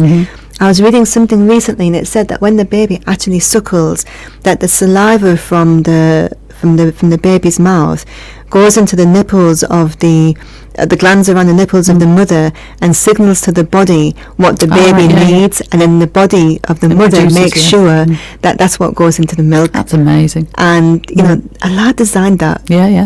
Allah Just designed that. Amazing. That the mother's body knows what the suckling baby needs and will produce it. So the longer that you can do that for, the better the immune system. I've been in so many GP surgeries with my children, and they've asked me, did you breastfeed your children? And I've said yes, and then they've said to me, then their immune system will be fine. Don't worry. Because it's amazing, and it's such a blessing if you can do that for your child. It's the best gift you can start them off in life with. Number 6 of what Islam says you can do to increase your health: the musculoskeletal system. The musculoskeletal system. In the Quran, Allah orders mankind to walk. And it says, He it is who has made the earth subservient to you, so walk on the path thereof and eat of His provision. Allah is saying, walk my path and eat my food. Yes. Not go to the local drive-through. Not lie on the couch watching whatever you're doing. He's saying, don't get Uber Eats to deliver. And the best exercise for the musculoskeletal system is to walk. So what more can you ask for? Yes. And again, that advice from Islam is there, telling us how to look after the musculoskeletal system. Go for a walk. Indeed. Go for a walk and eat the food Allah provided. The 7th one, and I'm going to stop there because I could have written hundreds of them. But I just wanted to give you a good number. Just wanted to give an insight. Just wanted to give that insight and make people think a little bit differently. Number 7 of what Islam says you can do to improve your health is nutrition. Keep it halal and keep it of benefit. If Allah has made something haram, it's because it has a negative effect on the body. So don't take anything that is haram. And what is haram? Not only is something like pork haram or alcohol haram, but as we mentioned on point number 1, anything that is an intoxicant and causes weakness to the body is haram also. So we have to stay away from those. And if something is not of benefit, like we mentioned, these bright luminous green energy drinks, for example, they have no benefit. They're a toxic load just that your body does not need. Stay away from it. The Prophet Muhammad sallallahu alaihi wasallam said, no human fills a vessel worse than his own abdomen, and a few bites are enough for a man to keep his body upright. As in, like, we don't eat to excess. Yes, I was surprised actually. Just another slight digression. I'll be quick though. But I read somewhere that it was something to do with basically what a man needs for a whole year, and it was something like 2 sacks of flour, a container of olive oil, and a sack of dates. Wow. Well, the Prophet sallallahu alaihi wasallam, when he said about feeding a fasting person iftar, he meant with a date. The date was considered a meal, not a starter, followed by fruit, then your main course and a dessert, and then tea and coffee. The date itself was the iftar meal. So we have long lost our way with food, nutrition and health. Yet quantities. Yet it's all there for us. It's there in the Quran, it's there in the Hadith, it's there in the Sunnah. We just have to take the time to learn it. Yes. Take the time to learn it. So I hope that was a very, very, very basic insight into the foundations of Islamic medicine. It can go on for a long time, but I hope that sort of give you an insight and spurred you to learn more and to learn more about how Islam can heal you and prevent you from illness completely. Indeed, altogether. Yes. So Jazakallah khair for listening. Our time for our show is over, and there's going to be an appeal next, so please stay tuned and listen to the appeal, and we will be back with you with more Sisters Circle inshallah next Sunday from 4 o'clock. Jazakallah khair for listening. Assalamu alaikum from me. And assalamu alaikum from me. Like the two Rommies. Jazakallah khair for listening. Assalamu alaikum wa rahmatullahi wa barakatuhu.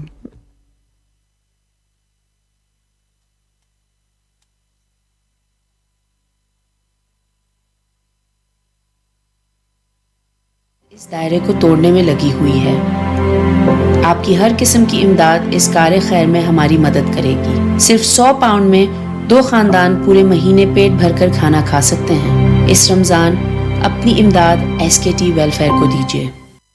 दीदार मुस्तफा दीदार मुस्तफा दीदार मुस्तफा दीदार मुस्तफा दीदार मुस्तफा दीदार मुस्तफा दीदार मुस्तफा दीदार मुस्तफा दीदार मुस्तफा दीदार मुस्तफा दीदार मुस्तफा दीदार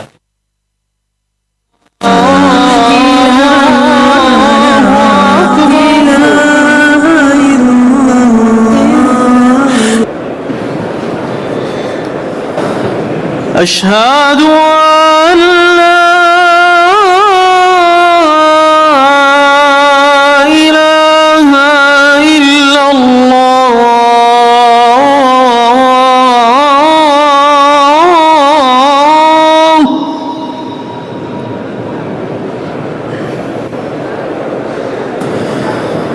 أشهد أن لا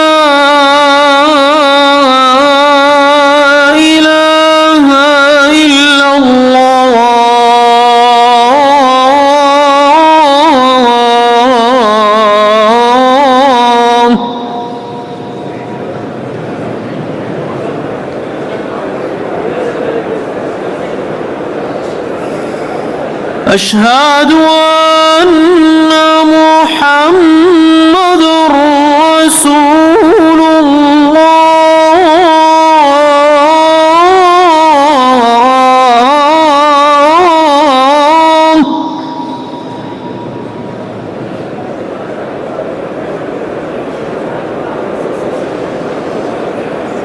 أشهد أن محمد رسول الله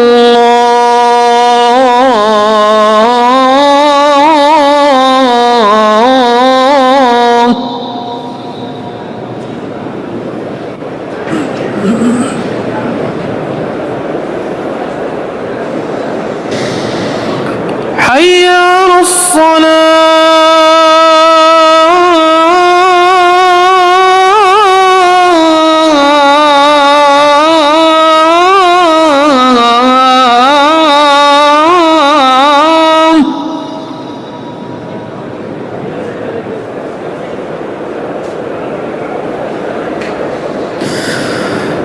حي على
Allahu Akbar, Allahu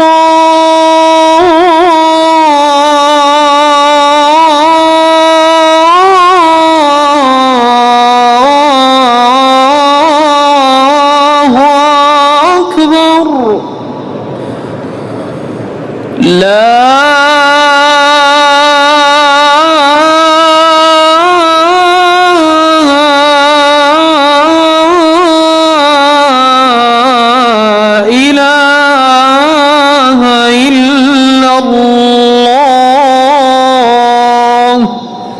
सामीन हज़रात, अजान के बाद सुनते हैं तवाए अजान। ये पेश की जा रही है बर्गलिशियस के तावन से। हमारी दुआ है कि अल्लाह ताला इनके कारोबार में कामयाबी अता फरमाए। अल्लाहुम्मा रब्ब हाज़िहि दावति ताम्मा वस्सलातिल क़ाइमा आति मुहम्मदनिल वसीलता वल फ़ज़ीला वबअथहु मक़ामन महमूदन الذي وعدته إنك لا تخلف الميعاد.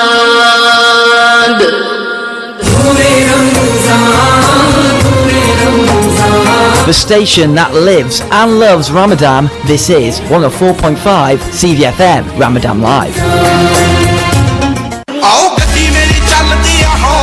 AAA Car Sales Limited, a family-run car dealership based in Darlington. When buying from us, you have the comfort of knowing that every car has to pass a rigorous 72-point check before it is approved for sale. And all of our cars come with 12 months MOT, 12 months free breakdown cover, and up to 6 months AA warranty. At our showroom, we have a selection of up to 70 cars from £4,000 to £20,000, so it's easy to find the right car for you. We offer quick and fast finance to allow you to purchase the car of your dreams. Our special offer during Ramadan means that you'll currently get £500 off the marked price of every vehicle when you quote the promotion code Ramadan. Visit our showroom now at 396 Westall Road, Darlington, before you miss out on this amazing deal. We also buy vehicles for cash, so call Abby today on 077 199 65318 to get the best valuation of your car, or visit us at www.aaa-carsales.co.uk. AAA Car Sales Limited, the name you can trust for quality used cars. Terms and conditions apply.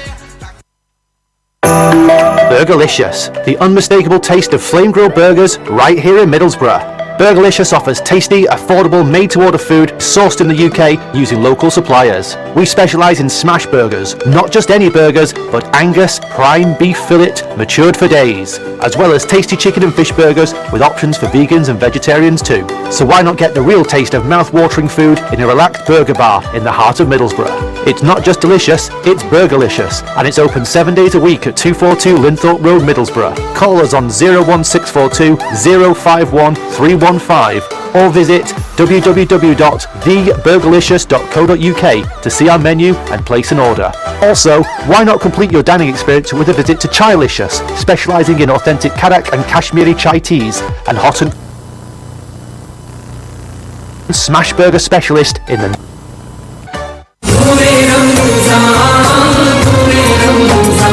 CVFM Ramadan Live in association with Borough Carpets, offering every customer a red carpet welcome. दिल में नबी की याद, नजर में Yathrib है आबाद, उल्फत में उनकी नात हम सुनाए जाएंगे,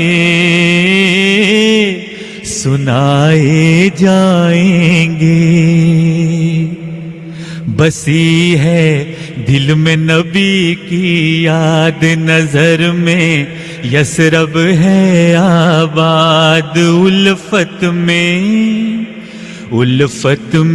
उनकी नात हम सुनाए जाएंगे।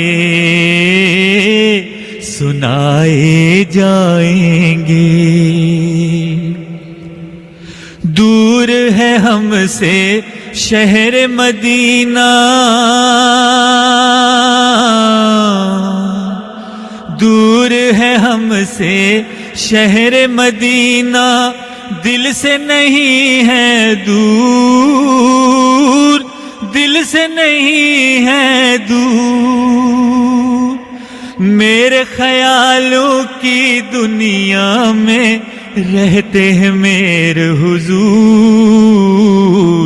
رہتے ہیں میرے حضور میرے خیالوں کی دنیا میں رہتے ہیں میرے حضور رہتے ہیں میرے حضور کریں گے جب کہ انہیں ہم یاد نظر جلووں سے ہوگی شاد ہم دل کو نبی کی دید سے بہلائے جائیں گے سنائے جائیں گے بسی ہے دل میں نبی کی یاد نظر میں یثرب ہے آباد الفت میں ان کی نعت ہم سنائے جائیں گے سنائے جائیں گے کیسا غم اور کیسے آنسو کیسا غم اور کیسے آنسو جو کچھ گزرے جھیل جو کچھ گزرے جھیل اے دل ان کی الفت میں تو رنج و علم سے کھیل رنج و علم سے کھیل اے دل ان کی الفت میں تو رنج و علم سے کھیل رنج و علم سے کھیل کہ ہوں گے ایک دن ہم بھی شاد کریں گے ہم کو محمد یاد ہم پہ کرم کے پھول وہ برسائے جائیں گے برسائے جائیں گے بسی ہے دل میں نبی کی یاد نظر میں یثرب ہے آباد الفت میں ان کی نعت ہم سنائے جائیں گے سنائے جائیں گے 104.5 CVFM نعمتیں بڑھتی ہیں خوشیاں دکھتی ہیں برسات ہے رحمتوں کی سعادتوں کی برکتوں کی تازہ ہو جاتا ہے ایمان یہی ہے رونق رمضان آپ سن رہے ہیں CVFM ریڈیو کی خصوصی رمضان نشریات 104.5 FM پر واسطے تو اتنے سال 10 سال فاروق اعظم کی پتہ نہیں کیڑا بندہ آنا انہوں کو جی اور تارے کو پوچھیا اس کو میں فون کیتا سی میں کسی مینوں دسیا میں اسٹرکچر والے بندے اس علاقے نے میں 10 سال سے انہاں کی نہیں ایسی گل ہی کوئی نہیں آج تک تو کسی نہیں لیا ساڑھے کو جی کتنے عرصے تو جا رہے ہیں جی لاسٹ ویک بھائی نے بڑی پٹھیاں سی گلاں کیتیاں نے ریڈیو نے خلاف بول کے ویسے جی اس ٹی وی پہ نہ جانا چاہنے تے ریڈیو والے بہت پیسے مانگنے تو میں اس کی فون کیتا سی کسی گل کیتے پراپر گنڈا کسی نو انہیں طارق سی تے کور مڑا بیٹھیا سی دواں ہی ہے تے نہیں آیا جڑی لاسٹ ویک کیتے آیا ہے بلاوا پھر ایک بار مدینے کا پھر جا کے میں دیکھوں گا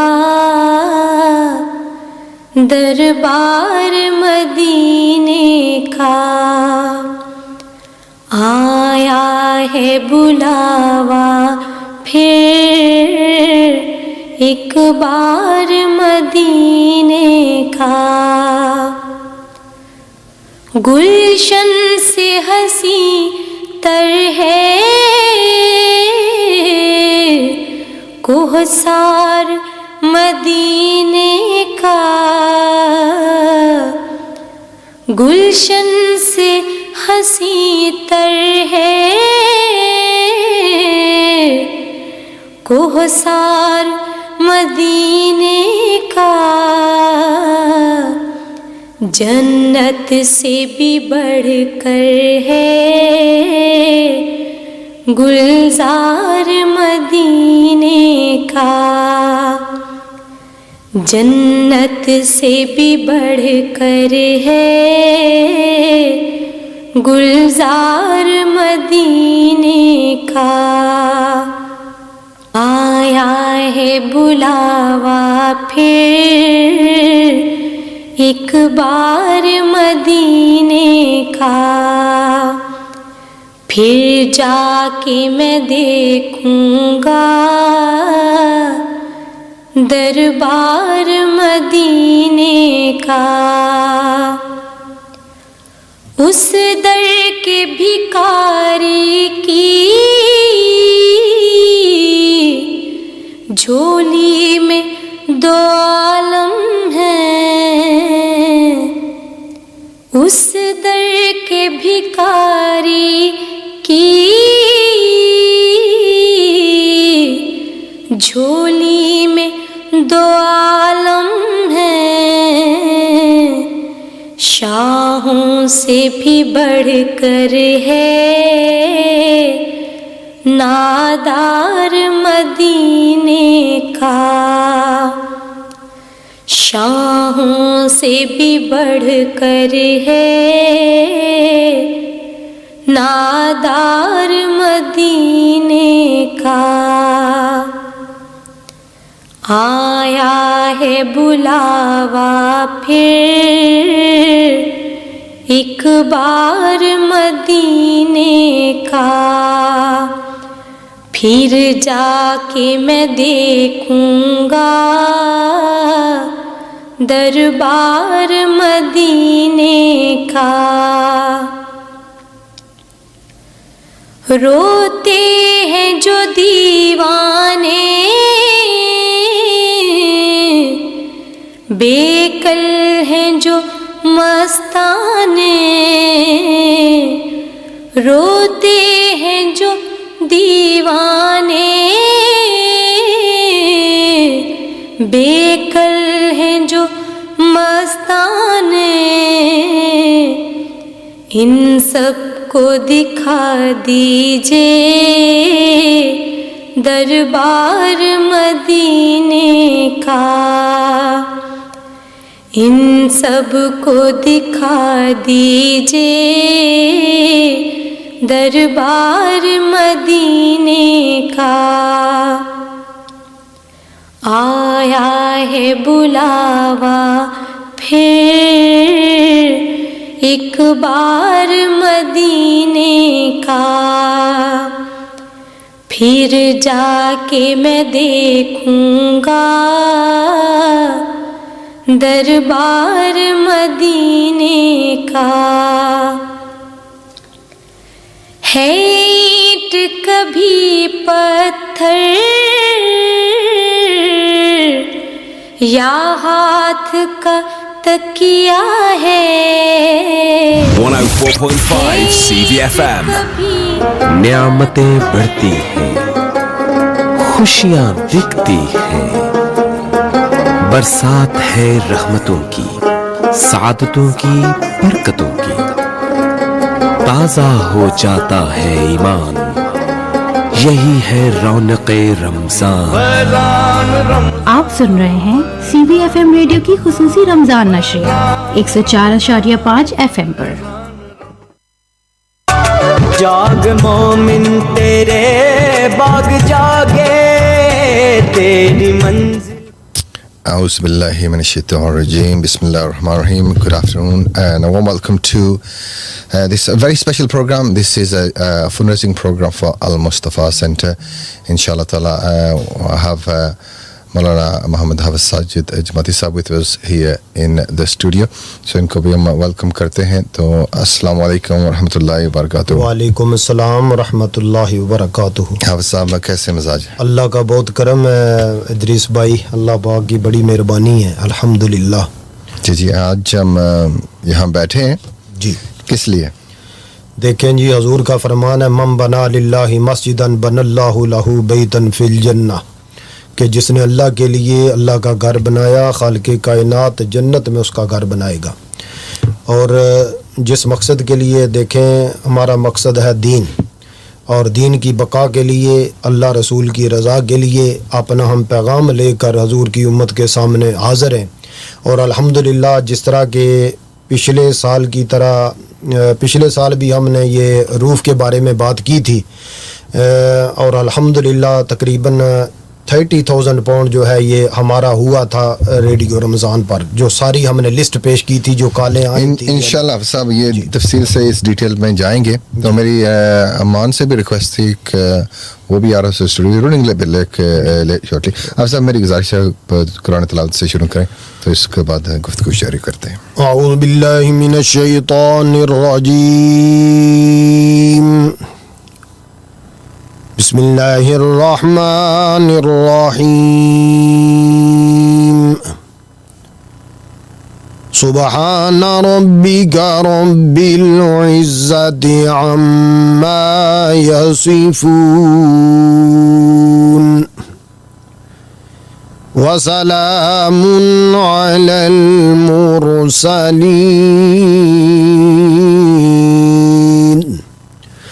वल्हम्दुलिल्लाहि रब्बिल आलमीन. Sadaqallahul Azim. Jazakallah. So, listeners, viewers, welcome to this very special program for Al Mustafa Center. As you know, for the last 3 Sundays, or this is actually the third Sunday, we have been hosting a local masjid for their fundraising appeal. Today is the turn of Al Mustafa Center. And before we go into details, I know the lines are busy. देखते हैं phone पर कौन. Hello, assalamu alaikum.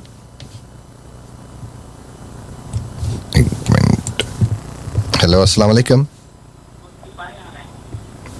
Hello अस्सलाम वालेकुम. Hello जी अस्सलाम वालेकुम. जी वालेकुम सलाम. वालेकुम सलाम रहमतुल्लाह. जी मैं अल्ताफ बोल रहा हूँ. अल्ताफ? हाँ जी अल्ताफ साहब स्टॉकटन से मेरे बुजुर्ग बोल रहे हैं. स्टॉकटन तो बोल रहे हैं जी. स्टॉकटन तो जी जी बुजुर्ग जी जी. अच्छा मतलब कलेक्शन जारी है इंशाल्लाह. जी जी अभी ये प्रोग्राम शुरू किया ही है. बिस्मिल्लाह. अच्छा किया ही है जी. बिस्मिल्लाह. तुसा नेक बंदियां तो वही है, खालिक़े कायनात उन करम ने दरवाजे खोल सी. चलो असर ना लिखी नो 500 पाउंड माशाल्लाह माशाल्लाह माशाल्लाह माशाल्लाह. अल्लाह ताला कबूल फरमाए. करो. ये मेरे बुजुर्ग थे हाजी अल्ताफ साहिब. मेहरबानी जी साहब. अल्लाह ताला जज़ाकल्लाह कबूल फरमाए. 50 पाउंड कोई और बंदा देसी वो भी लिखी तो वो भी मियां आंसा पैसे मियां तो देता इंशाल्लाह. अल्लाह ताला कबूल फरमाए. 50 पाउंड और 550 कर छोड़ने हैं तो सुनना है जी. 550 मेहरबानी. ठीक है अजी साहब. शफकत है. बाकी मैं सब इस्लाम दे आए हैं जी. सुन रहे ताड़ी आवाज सारे की दुआ इंशाल्लाह. मेहरबानी. अल्लाह हाफिज़. अल्लाह. तो अभी तो प्रोग्राम शुरू भी नहीं हुआ तो कॉल्स आना शुरू हो गई. तो ये अजीज साहब का प्यार है तो ये स्टॉकटन में समात फरमा रहे हैं. ये मेरे बुजुर्ग थे जनाब स्टॉकटन से. इन्होंने अपनी अम्मी जान और वालिद गिरामी के साले सवाब के लिए दिया. अल्लाह करीम इनको और इनकी अलिया मोहतरमा को जो हमारी वो माँ है, अल्लाह ताला उनको सेहत व शफा नसीब फरमाए. और इन्होंने पोतरे जीने रवन 2 पोतरे ने और अतीक सैन ने कार भी अल्लाह ताला नेक और साले औलाद अता फरमाए. जी जी. सौफ साहब आप बता रहे थे कि ये जो रूफ है इसके बारे में तो लास्ट ईयर हमने थोड़ी कलेक्शन की थी. तो लास्ट ईयर ब्रदर इदरीस साहब ये तकरीबन 30,000 पाउंड जो था ना वो कलेक्ट हुआ था टोटल जो हमारा रेडियो रमज़ान पर और रमज़ान के बाद. और उससे हमने अभी जो है ये डिपॉज़िट दिया है 20,000 पाउंड, क्योंकि हमने वो 20,000 पाउंड अभी हमारी डील हुई है एक रूफ कंपनी है उसके साथ, और 20,000 पाउंड जो है वो हमने डिपॉज़िट दे दिया है। और अल्हम्दुलिल्लाह 10,000 पाउंड सरकार की उम्मत की अमानत जो है वो मस्जिद के अकाउंट में पड़ी हुई है अल्हम्दुलिल्लाह। और ये समझ लें कि 30,000 पाउंड जो है हमारा है, और हमें 30,000 पाउंड की और ज़रूरत है। खालिक़े कायनात अपने करम से गैबी मदद फरमाए। So the quote for the whole of the roof was approximately 60,000 pounds. So as you know, I think. और बात ये है कि हमने काफ़ी कंपनियों से बातचीत की है, स्टॉकटन के लोग भी इन्वॉल्व थे, मिडलसब्रा के भी काफ़ी कुछ इंग्लिश कंपनियां थी जिन्होंने 95,000 पाउंड मांगा, फिर कोई 75, कोई 70, कुछ इस तरह। लेकिन ये अल्हम्दुलिल्लाह एक मुस्लिम ब्रदर हैं, उनकी कंपनी है, वो हैं अरबिक हैं, लेबियन, तो उनकी कंपनी अल्हम्दुलिल्लाह उस बंदे से हमारी बहुत अच्छी बातचीत हुई है। और अल्हम्दुलिल्लाह बाकायदा उसने हर जो रूफ़ है उसका नक्शा बनाया है, और बाकायदा उसकी हर चीज़ जो है वो अप टू डेट करके हमें प्राइस बताई है। और फिर मज़े की बात यह है कि वो कहता है जी स्काफोल्ड के पैसे भी आप दें, मटीरियल के पैसे भी आप दें, आप ये ना सोचेंगे अल्लाह के घर में कोई किसी किस्म की कोई बात होगी हो। तो इसलिए ये बड़ी अल्लाह की मेहरबानी है। और ये पहले तो हमने जब ये बिल्डिंग ली थी थोड़े थोड़े करके हमने तकरीबन 16, 18, 20 हज़ार के करीब, ये कभी 2,000, कभी 4, कभी 3, वो रोज़ाना रिपेयरिंग के मसले पर फिर वो कोई मुतमिन नहीं हो सके। फिर साथियों ने यही, और हमने एक दफ़ा जो बिल्डर थे लोकल स्टॉकटन मिडलसब्रो के, इनकी मीटिंग की, तो उन्होंने कहा कि जनाब आप इसको रिफ्रेश ही करें तब आपकी जान छूटेगी। तो फिर अल्हम्दुलिल्लाह हम तकरीबन ये 1.5-2 साल से तगोदो शुरू है अल्हम्दुलिल्लाह, और लगे हुए हैं, इंशाल्लाह अब मंजिल करीब है अल्हम्दुलिल्लाह। So listeners, viewers, please do join us. We are here for a live appeal for Al Mustafa Center. As Hafsab said, the quotation to replace the whole of the roof is 60,000 pounds. अच्छा, ये हाजी महफूज साहब के बेटे हैं फैसल महफूज साहब, ये हमारे जो चेयरमैन थे से ना कैसर महफूज साहब, बड़ी मस्जिद जो बोसफील्ड लैन मस्जिद है उसके चेयरमैन थे कैसर साहब। उनके भाई ने और उनकी अम्मी जान और फैमिली ने 500 पाउंड जो है ये मस्जिद के साथ तावन किया है। अल्लाह करीम हाजी बाबू शरीफ साहब की कब्र पर करोड़ों रहमतें नाज़िल फरमाए। और फैसल साहब आपकी नानी जान, नाना जान, दादी जान, दादा जान, अल्लाह करीम उनकी कब्रों पर करोड़ों रहमतें नाज़िल फरमाए। मेरे बड़े ही मेहरबान थे ये आपके बुज़ुर्ग। और अल्हम्दुलिल्लाह इस मुंडे ने ਜਿਹੜੇ नाना जान सन ना उन्होंने कब्र वो बार्डर ਦੇ ਕੋਲ है डन्ने ਵਿੱਚ, तो मैं जनाब उत्थे गया, मैं उन्होंने कब्र ते दुआ मांग के आया जनाब, मेरे नाल इतना वो प्यार करते सन जनाब। तो अल्हम्दुलिल्लाह अल्लाह ताला इनके बच्चों पर अपनी रहमतों का नज़ूल फरमाए। हाजी महफूज साहब को, मेरी बी को अल्लाह से तो शफा नसीब फरमाए, और अल्लाह करीम इनके कैसर नहीं बच्चियों की अल्लाह ताला नेक करे, और इन्होंने बाल बच्चे नहीं अल्लाह खैर फरमाए, और अल्लाह करीम इनका दिया हुआ अपनी बारगाह में कबूल फरमाए। Ameen, ameen. So listeners, as I was saying, we are with you from now till around about iftar time on this fundraising appeal. We have been doing and hosting a local masjid in our area for the last this is the third Jummah. I'm sorry, third Sunday. So आप सब अच्छा ये एक और message नहीं message की तरफ चलते हैं इंशाल्लाह, फिक्र ना करें आपको। So listeners, please do join us. What I want you guys to do if you're watching online is either comment with your donation, or you can come into the studio 169 Victoria Road, and you can give your donations in person. We'll give you a receipt here as well, or you can send us a WhatsApp on 01642688104 as well. So I've got brother come through the studio, my brother. Would you like to introduce yourself? So just come on the camera here. Qasim Deen is just Assalamu alaikum. How are you? Assalamu alaikum. Salam. So you've heard about the appeal. You come into the studio. How much would you like to donate? £50, please. £50, mashallah. Qasim Deen sahib ne 50 pound diye. So Sami will give you a receipt. What's your message to our brothers and sisters out there today? Please everyone, help as much as you can. Even 10, 15, whatever you can give. Mashallah, mashallah. Adds up at the end. Okay. So please all donate. Thank you. So, Qasim, thank you for coming to the studio, inshallah. And I believe if you go in the reception, Sami will give you a receipt for that as well. So, I just want to mention that just before we came on air, we had brother Shahzada Mughal who came into the studio, and he was asking about the roof appeal. He gave a £100 donation. I also have Mia Akhtar Sahib. You might have heard the call before the start of this program if you listen on the FM, which I thought was off air. But he is going there. There's a separate appeal happening in Stockton, so he's going there. And they gave £300, Mia Sahib. MashaAllah. And I also had another sister who came in a couple of days ago, and she gave a £100 donation from Linthorpe. And Haji Manzoor Sahib ne kitne diye? वो थे 200 pound 200 pound अल्लाह ताला दिया वो कबूल फरमाए और ये Altaf Haji Altaf Sahib from Stockton is given £550. So we will take your calls, and we do have a very special guest.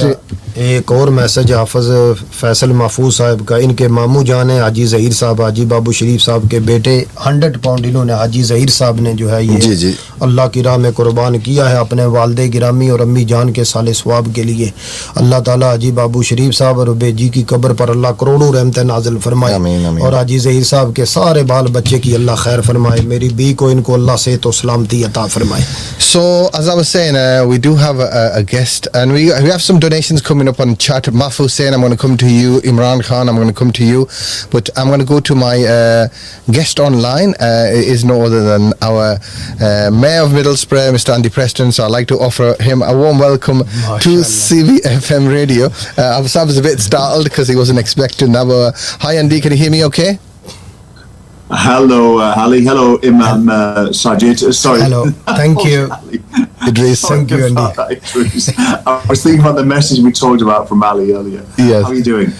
Yes, I'm well. Thank you for joining us. I think you're at home relaxing this evening, and you made some time to join us on CVFM as part of our Ramadan broadcast. So welcome.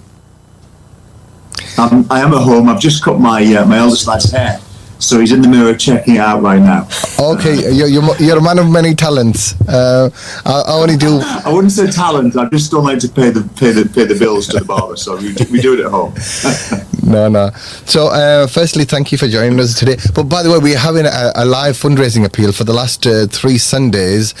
We had Bow Street Mosque on the first Sunday of Ramadan, and we had the Waterloo Road Mosque, Jamia Mosque on last week, and today's the turn of Al Mustafa Centre.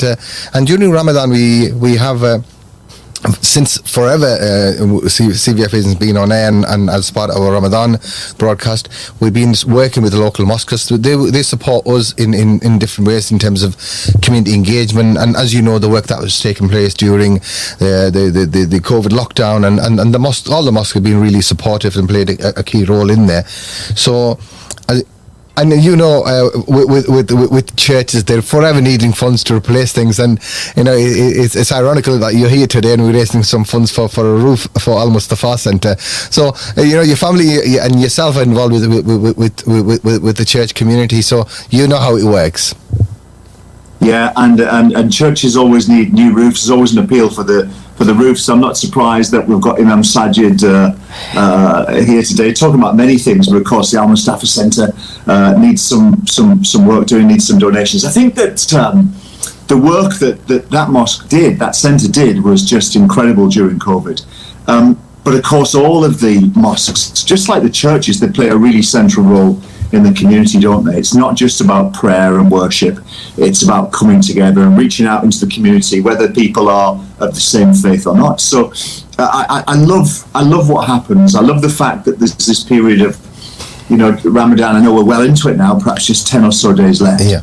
And it's this period of contemplation, denying yourself some things, which I think is always quite healthy and good for the body and the soul. But I think getting together as a community, the last guy that was in, what was he saying about how if everybody gives a little bit, it all adds up? Yeah, Qasim Din, he came in, obviously he was listening on the radio and just popped into the studio to drop some donations off, and we're getting some messages on the chat as well. I'd like to bring in a couple of messages as well. So Mariam saying salam and hello. Hello Mariam, salam to you. Mahfouz saying, he's saying £250, which I assume he's giving £250 donation to Al Mustafa Centre. I've got Uzair, he's saying salam as well, and I've got our brother Imran Imran Khan, not the Prime Minister of Pakistan, but another Imran Khan. He sent 500, so £500 donation for the Al Mustafa Centre. And Qasim, who's just popped in, he said, please can you do dua for my granddad, Haji Laldin. Inshallah, we're going to do dua for everyone. So, Andy, we were talking about the community involvement and how sort of spiritual for Ramadan is for the Muslim community. Yeah, and I think it's really important to give. I think giving is really good for the soul, and I think giving makes you feel great. That little sacrifice, I would stress, I don't think anybody should give money away that they can't afford. But if whatever you can afford, whether it's a penny or £100 or £500, I think giving is really good for you. It's good for your soul. It's good for the community. I'd like to give to the Al Staff Centre, make a donation, but I'll make that private. I'll perhaps pick it up offline with yourself, Idris, or Imam Sajid. But I think so as not to show any favouritism or anything. I know all of the mosques in Middlesbrough do great work, so I'll be in touch with all and give a similar private donation to those. Oh, that's really very kind of you, Andy, and I wasn't expecting that, and that wasn't the reason I invited you onto the programme. I know I've been meaning to get you on for a little while, but thank you for your kind gesture today. I appreciate that. And I'm sure the other mosques will do as well. Yeah, you're very, very welcome. And giving is good, and it's always good to be reminded. And as I say, if you give what you can afford, it's a beautiful thing that benefits everyone, including yourself. Yes, definitely. And in way of giving, we are giving away our platform here today. We're encouraging people to participate, to donate. I myself will be making a personal donation as well to this mosque, and as I've done to the other mosques that we've hosted as well. So it's, if everyone makes a small contribution, it goes a long way, and it's about bringing the whole community together. And I suppose on a bigger scale, that is what your role is as a mayor as well, because we're looking at maybe just a Muslim community, or Imam Sajid is looking at his community within the congregation of the mosque. But from your point of view, we are all part of this bigger community that you have to somehow try to bring together in a harmonious way. Completely. It's about everyone doing a little bit, and if everyone does a tiny bit, the result is just massive. So yeah, whether it's making a donation to any charity or your local mosque or church, or whether it's picking up a bit of litter, or even being positive and helpful to others, it makes a massive difference if everyone plays that role. So, and that's what changes, Idris, that's what will change a whole town. It's actually not the council, it's not the government, it's not a business, it's the people joining together in really small ways. At an individual level, and it multiplies up and becomes a huge thing. Listen, I would waffle on all day. I should have said Assalamu alaikum to everyone. I know it's a very special time, and we're well into Ramadan now. I hope it's going well for everyone, and I hope everyone's benefiting from the spiritual gains, of some abstinence and denying the body of some things. Yeah, what's the actual finish date? When does Ramadan end? So we're looking to, obviously it goes on the lunar calendar, so we're looking to sight the new moon on Sunday evening. So hopefully if it's 29 days in Ramadan, because it fluctuates each month. So maybe Monday we will be celebrating Eid, if not Monday, Tuesday. Oh, 8 days, right, okay. Yeah. So it's in the lunar calendar year they've got 29 or 30 days, so it varies, and we go by the local moon sight here in the UK. So we're looking forward to celebrate Eid next week, whether we do on Monday or Tuesday, and I think a lot of people have been working really hard in terms of supporting good causes, and we've a lot of Muslims focus on charity, and they tend to give their annual zakat, which is a form of giving for good causes. 2.5% of your wealth, anything above your basic needs to be given to charity. So I think per capita Muslims are the biggest donors in the UK when it comes to charity, which is a proud fact. So can I go to a quick call, if that's okay with you, Andy? Someone might want to give a donation. Hello, assalamu alaikum. Wa alaikum assalam, sir. How are you? I'm well, thank you. What's your name? Where are you calling from? My name is Ali from Ali Superstore. Ali Superstore. MashaAllah. So I don't know if you can, if you've just heard Andy Preston online. So how are you, Mr. Ali, and how is Ali Superstore doing? Ali Superstore is doing, mashallah, very, very well. Thank you very much for asking. Okay, yeah, one of our sponsors as well, and our partners as part of Ramadan live broadcast. So what do you have to say to our listeners and our viewers, and how much would you like to donate? I would like to say respectable Ramzan to everybody, and Alhamdulillah, may all their wishes come true. I mean. And I would like to donate £200. MashaAllah, Jazakallah khair for your donation. Andy's on the line. I'm not sure if you can hear Andy. I can't. No, is Mr. Preston on the line? He is, yeah. Can you hear? Hello, Ali. Good evening. Good evening, sir. How are you? I'm good, thank you. Yeah, good to hear your voice, and I'm glad the shop's going well. I must call in and get some stuff. It's a great place. Please, it'd be a pleasure if you can pop up, but thank you very much for all the support that you've given us over the years. Really appreciate it. Thank you very much. Thank you, Mr. Ali. So that was Zulfikar Ali from Ali Superstore with his kind donation as well. So any businesses out there, any individuals, please do show your support. So thank you very much. Okay, take care, Allah Hafiz. So yeah, that was nice of Mr. Ali just to come on air, and I think he related to you too that we're doing a live broadcast today as well. Yes, he did. Yeah, he's often in touch with different things. He's a great guy for the community, isn't he? He does such fantastic work, and that shop's a great place too.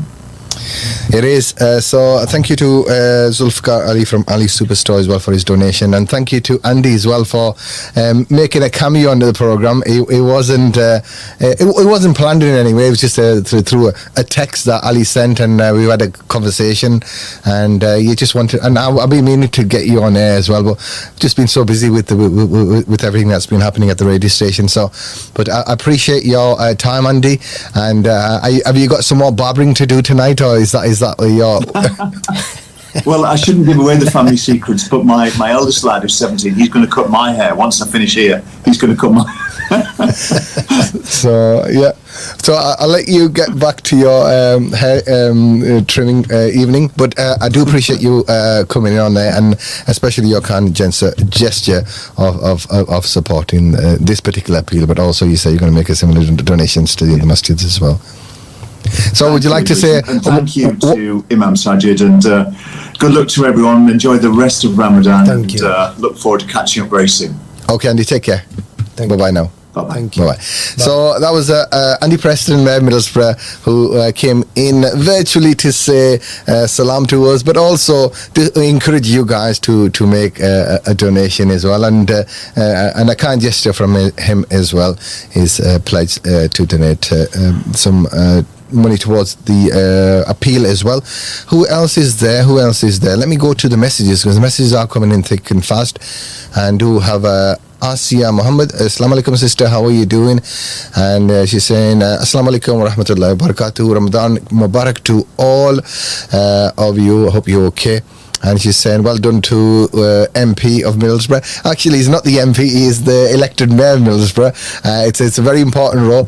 I'm not sure if Andy is wanting to be MP, but he's definitely the mayor of Middlesbrough. I think he will be standing as the mayor in the next elections as well, hopefully. He's doing an amazing job so far for the community. And, he's one of those people that has been very proactive and being connected with the community. And some politicians, and I shouldn't go into politics, they tend to, you see him around every 4 years or so, or when it's election time, and you always know when the MP or whoever's getting elected wants to come into the mosque, it's election time. But I have to give Andy his dues, because he's always been, since he's been elected, he's always made time and a conscious effort to either come to the radio station, go to the mosque. And I've said happy, but he's only very recently been in at the Al Mustafa Center as well. Yeah, he been Friday. Friday. Yeah. First Friday he been. So I think even due to the pandemic, we've had restrictions and what have you, and he's always saying, look, when can I come in, pop in, have a coffee? When can I come? And it's not a sort of a surgery per se, but whenever he comes in, you get people saying, oh, I've got this issue and I've got this issue. But I think it's a good way of for any politicians, to connect with the communities, not to wait till it's election time to come around. Is to make an effort to connect with those that you use the platform to get elected, to stay connected with them. And I think people appreciate that, I think people appreciate that and value that. So thank you to Andy. So let's go to another comment, and Asiya is saying, Assalamu alaikum, can you send me the bank details? She's saying, can you send me the details? Let me bring the bank details on the screen. So if you'd like to make a donation to the Al Mustafa Center, Al Mustafa Center, आप सब कितने साल हो गए ना Al Mustafa Center की? Is open is 2017. So the center was open in 2017. As you know, it was a form, a social club that was renovated and converted into a centre. We've got a prayer facility on the first floor. We've got a downstairs community hall. We've got another prayer facility for sisters as well. Women's prayer room. Women's prayer room. We've got a kitchen facility. So, mashallah, the centre has many uses and it's been utilised ever since. And message bhi padhte hain, Hafiz sahab, message bhi padhte hain. So, brothers and sisters, if you'd like to make a donation, firstly, I want to ask you guys if you can be very kind enough, if you're watching online, to share the live. So please share the live, and after that, if you'd like to make a donation, and I'm hoping you guys will, let me go to the chat here. If you can put that in the comment, or if you want to ring and come on the air, that'll be even better. Let's go to the lines first and take on. Hello, assalamu alaikum. Wa alaikum assalam wa rahmatullahi wa barakatuh. Hi Sophie, how are you? I'm good, thanks, alhamdulillah, except that I'm poorly, but yeah, I'm good, thanks. How are you? Yeah, alhamdulillah, I'm okay. So this is Sophie from the Nur Hussain family. So what you have to say, Sophie? I'm just going to say, please donate, everyone, because this is for the house of Allah subhanahu wa ta'ala, and it's all going to go to great sawab and rewards. MashaAllah, MashaAllah. And would you like to donate anything as well? Yeah, Nur Hussain, my dada, wants to donate £50, and also, can you make dua for the whole Nur Hussain family, and especially for my dada and my dadi Saeeda Hussain? इंशाल्लाह अल्लाह ताला बेटा आपके ख़ानदान के जितने बुजुर्ग दुनिया से गए उनकी कब्रों पर अल्लाह करोड़ों रहमतें नाज़िल फरमाए और आपके वालिदैन पर अल्लाह अपनी रहमतों का नुज़ूल फरमाए. Ameen. So may Allah reward you for your efforts and everyone in the Nur Hussain family. So thank you so much for your call and a positive message and your donation as well. So little Sophie has donated £50 as well. Jazakallah khair. So please keep your comments coming in, keep your messages coming in. आपके पास कुछ message आए हुए थे तो आप भी उनको ये खान्स फिश बार है बोसवी लैंड स्टॉकटन में. जी जी. मुश्ताक साहब उनकी सारी काबीना की तरफ से 300 पाउंड जो है उन्होंने भेजा है. अल्लाह ताला भाई मुश्ताक ने अम्मी जान वालदे गिरामी की अल्लाह सेहत और सलामती अता फरमाए और इनकी सारी आल औलाद पर अल्लाह अपनी रहमतों का नज़ूल फरमाए और खान फिश बार को अल्लाह ताला दिन दुगना रात चुगना तरक्की अता फरमाए. और इसके अलावा ऑक्सफोर्ड रोड से मेरी बहन शबनम, उन्होंने आरफ साहब के घर से उन्होंने 50 पाउंड जो है ये अल्लाह ताला के घर के लिए दिए हैं. अल्लाह ताला उनकी सारी आल औलाद पर अल्लाह अपनी रहमतों का नज़ूल फरमाए और हाजी रमज़ान साहब की कब्र पर अल्लाह करोड़ों रहमतें नाज़िल फरमाए. वो हमारे बड़े ही मेहरबान थे, ये उनकी बहू हैं. तो अल्लाह ताला उनके कारोबार में भी अल्लाह ताला बरकत नसीब फरमाए और अल्लाह ताला इनकी नेक तमन्नाओं को, नेक हाजात को अपनी बारगाह से पूरा फरमाए. और इमरान साहब जड़े ना कश्मीर स्टोर वाले जड़े मैनेजर हैं उन्होंने 500 पाउंड इमरान साहब ओन है पता है जड़े कश्मीर स्टोर वाले. अच्छा अच्छा अच्छा अच्छा माशाल्लाह उन्होंने लिखाए ने जड़े अगे लिखा है 500 पाउंड चौधरी इमरान साहब जड़े मैनेजर हैं. तो माशाल्लाह अल्लाह ताला इनके कारोबार में बरकत नसीब फरमाए. और अली सुपर स्टोर वालों ने भी माशाल्लाह 200 पाउंड अल्लाह की राह में कुर्बान किया है. जुल्फ़कार अली पट्टो साहब अली सुपर स्टोर, अल्लाह उनको भी बरकत नसीब फरमाए. और एक और मैसेज था मेरे पास हाजी ज़हीर साहब का, आपने पता नहीं लिखा या नहीं. हाजी ज़हीर साहब याम रोड से स्टॉकटन 100 पाउंड जो है उन्होंने अल्लाह ताला की राह में कुर्बान किया है. जी जी. तो ऐसा करते हैं एक कॉल की तरफ चलते हैं, फिर इमरान साहब कश्मीर फूड स्टोर की तरफ भी जाएंगे दोबारा. हेलो अस्सलाम वालेकुम. वालेकुम सलाम. आप साजिद साहब थे ना? जी जी बात करें. जी बोल रहे हैं, बात करो जी. हाँ जी अस्सलाम वालेकुम. जी अल्लाह ने बड़ी रहमत है बाजी, अल्लाह पाक ने एहसान. मेरे 30 पाउंड कर ले तो मैं फ्राइडे मेरा बेटा आएगा तो मस्जिद में भेज देंगे. जी अल्लाह ताला कबूल फरमाए और अल्लाह करीम आपके माल जान इज्जत आबरू में अल्लाह बरकत नसीब फरमाए. ये कहाँ से कॉल थी आज इमाम साहब? यहाँ मिडलसब्रो से। अच्छा जी, माशाल्लाह। तो thank you for your call and thank you for your donation as well sister. Allah आपका दिया हुआ कबूल फरमाए। और if you like to join this appeal, all you have to do is you can drop us a message on the chat as well if you're watching on Facebook or YouTube, and inshallah we'll read that out to you. And I was talking about I was going through the comments, and I think it was Asiya. She said about the MP, and so I was mentioning that he's actually the mayor of Middlesbrough, but that's fine. So Idris, can you send me the details of where to donate? I've put them on the screen for you, Asiya. Hope you managed to get them. I'll put them on there periodically as I go through the messages as well. Sophie's obviously just been on the phone as well, and she's saying, Assalamu alaikum everyone, how are you all? I'm going to you are all doing a great job, and good words spoken by the mayor. Keep it up. Yes, indeed. And who else is yes, that's fine, Asiya. And who else is there? Lima is there. Hi Lima, how are you? Islam, how are you doing today? We'll even announce the winner from the Friday, and salam to uncle next to you. Inshallah, I have the list. I'll show you, because we had so many names on there. I need to give all these names, and I need to write all these names down, and I've got another 2 sheets elsewhere, and I've got WhatsApp messages. I've literally not had the time to do a list and then give assigned numbers to everyone, but I'm hoping to come off air in a little while, and when Brother Asif comes in, and then we'll see if we can get all the names together, that people that took part in that and that donated for the appeal that evening. So please do bear with me, and I do apologize for keeping you guys waiting, but I'm sure it's worth it. It's a nice prize. So Lima, thank you for your message. The bank details are for the Al Mustafa Center if you like to make a donation directly to the bank account, but please drop us a message as well. Let us know how much you donated. If you want to keep it anonymous, just send us a WhatsApp message as well if you don't want to put the details in the chat. The account details are, the bank name is Al Mustafa Center, so AL Mustafa MUSTAFA Center. Sort of code is 556100. The sort code again one more time, 556100, and the account number 6543947. The account number one more time, 6543947. And if you didn't have a pen or paper handy, you can also go to CVFM Radio Facebook page, and if you click on the text for the live, the bank details will be in there as well. Jazakallah khair. एक और message आया जी आप message पढ़ें आप साहब. ये अरज़म साहब हैं, हाजी सोबा साहब के बेटे DIY शॉप. जी HSADIY के फिर बोलो जी. HSADIY. अच्छा माशाल्लाह. अरज़म साहब ने 100 पाउंड जो है ये मस्जिद के साथ तावन किया है.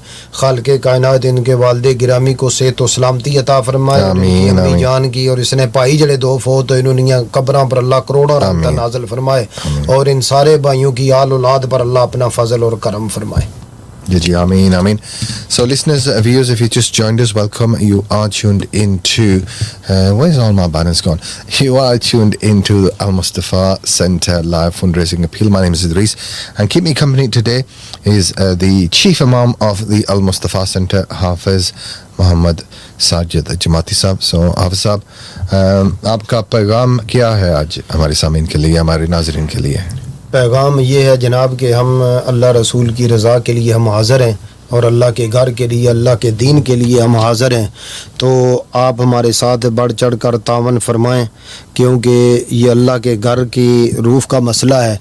जिस तरह के पिछले साल आपने तावन किया था, और अल्हम्दुलिल्लाह आधा सफ़र जो है वो हमारा कंप्लीट हो गया है, और बाकी आधे सफ़र के लिए हम हाज़िर हैं, और अल्लाह की बारगाह में दुआ गो हैं कि खालिक़े कायनात अपने फ़ज़ल से इसको पाया तकमील तक पहुँचाए, और अल्लाह करीम अपनी रहमत शामिल हाल फरमाए.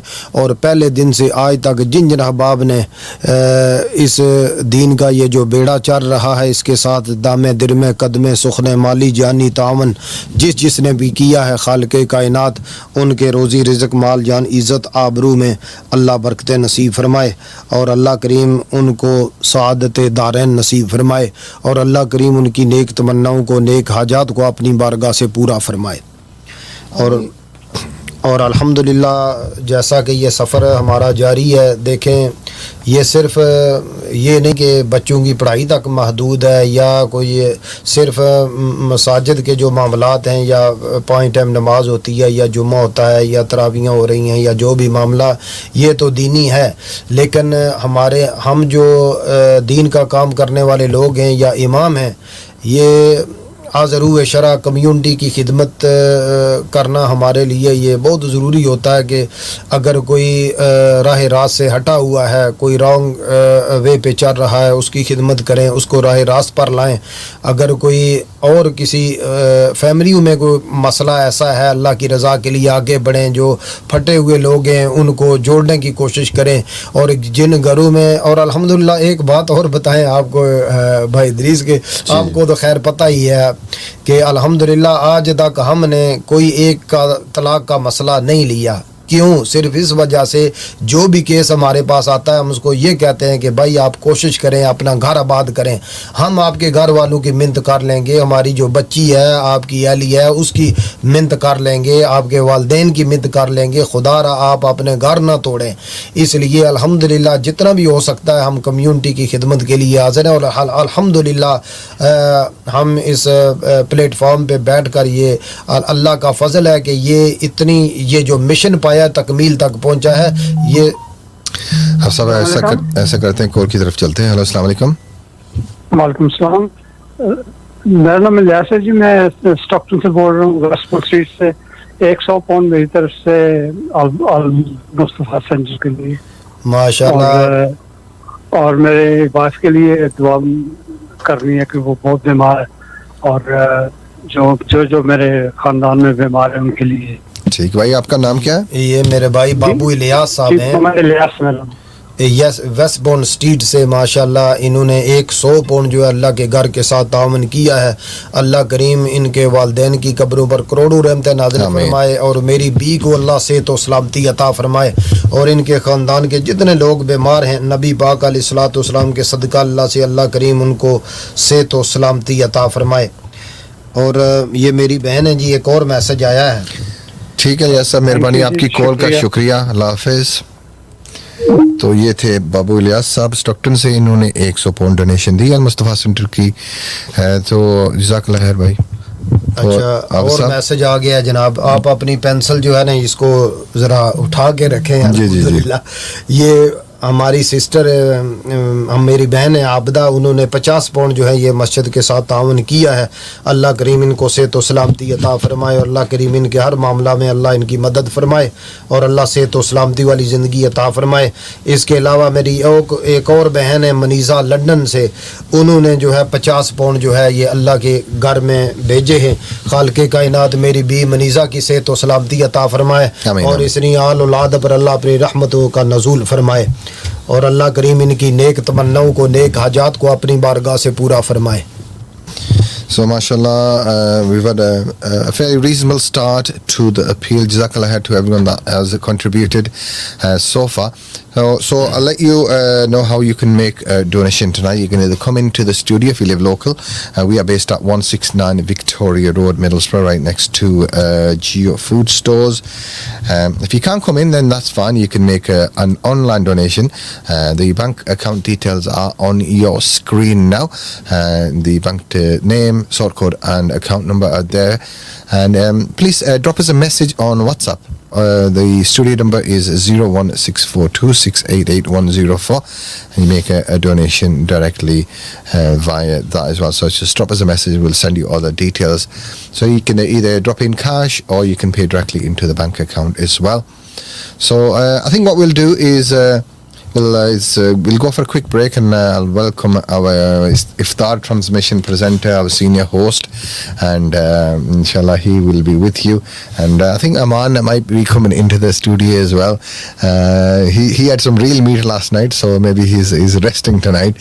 So inshallah he will be coming into the studio as well very shortly. So please do keep your calls coming in, do keep your messages coming in, and do continue to support your local masjids. And today is the turn of the Al Mustafa Center. Hafiz Muhammad Sajid Jamati Sahib in the studio, and he's got a very long list as well that he'd like to thank people as well who've given donations and contributions and support. So inshallah we'll continue in that vein. For now I'm going to go to a quick break, and then you will be hearing from brother Asif as well. So in fact before I go, I don't know where my phone is, but I've got a notification that's come through.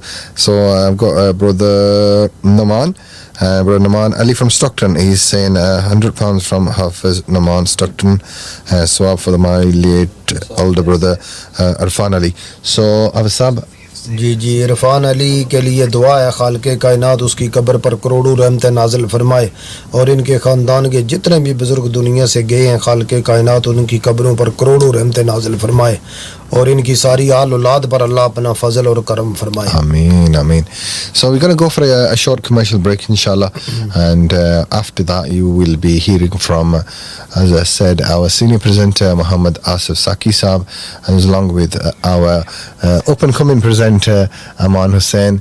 Inshallah he will be with you with Hafiz Saab. So please do continue to support the program. Inshallah I'll see you hopefully later on in the program as well.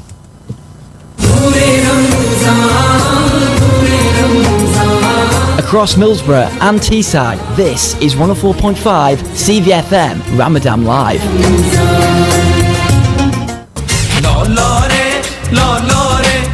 Zyka Restaurant and Takeaway, authentic Lahori cuisine, now available in the heart of Middlesbrough. Here at Zyka Restaurant, we specialize in bringing you the cooking flair and the flavors of Punjab to tantalize your taste buds. Whether you're a fan of Desi Nashta, Pai, Nihari, you'll only find the real taste here at Zyka Restaurant. We are open for lunch. Come and try our famous tawa with your family and friends. Our vast menu also includes delicious wraps, burgers, rice dishes and mouth-watering curries. We also cater for weddings, birthdays, khatams and other family and religious functions. For more details, call us on 01642 244 255 or visit our restaurant at 107 Waterloo Road, Middlesbrough.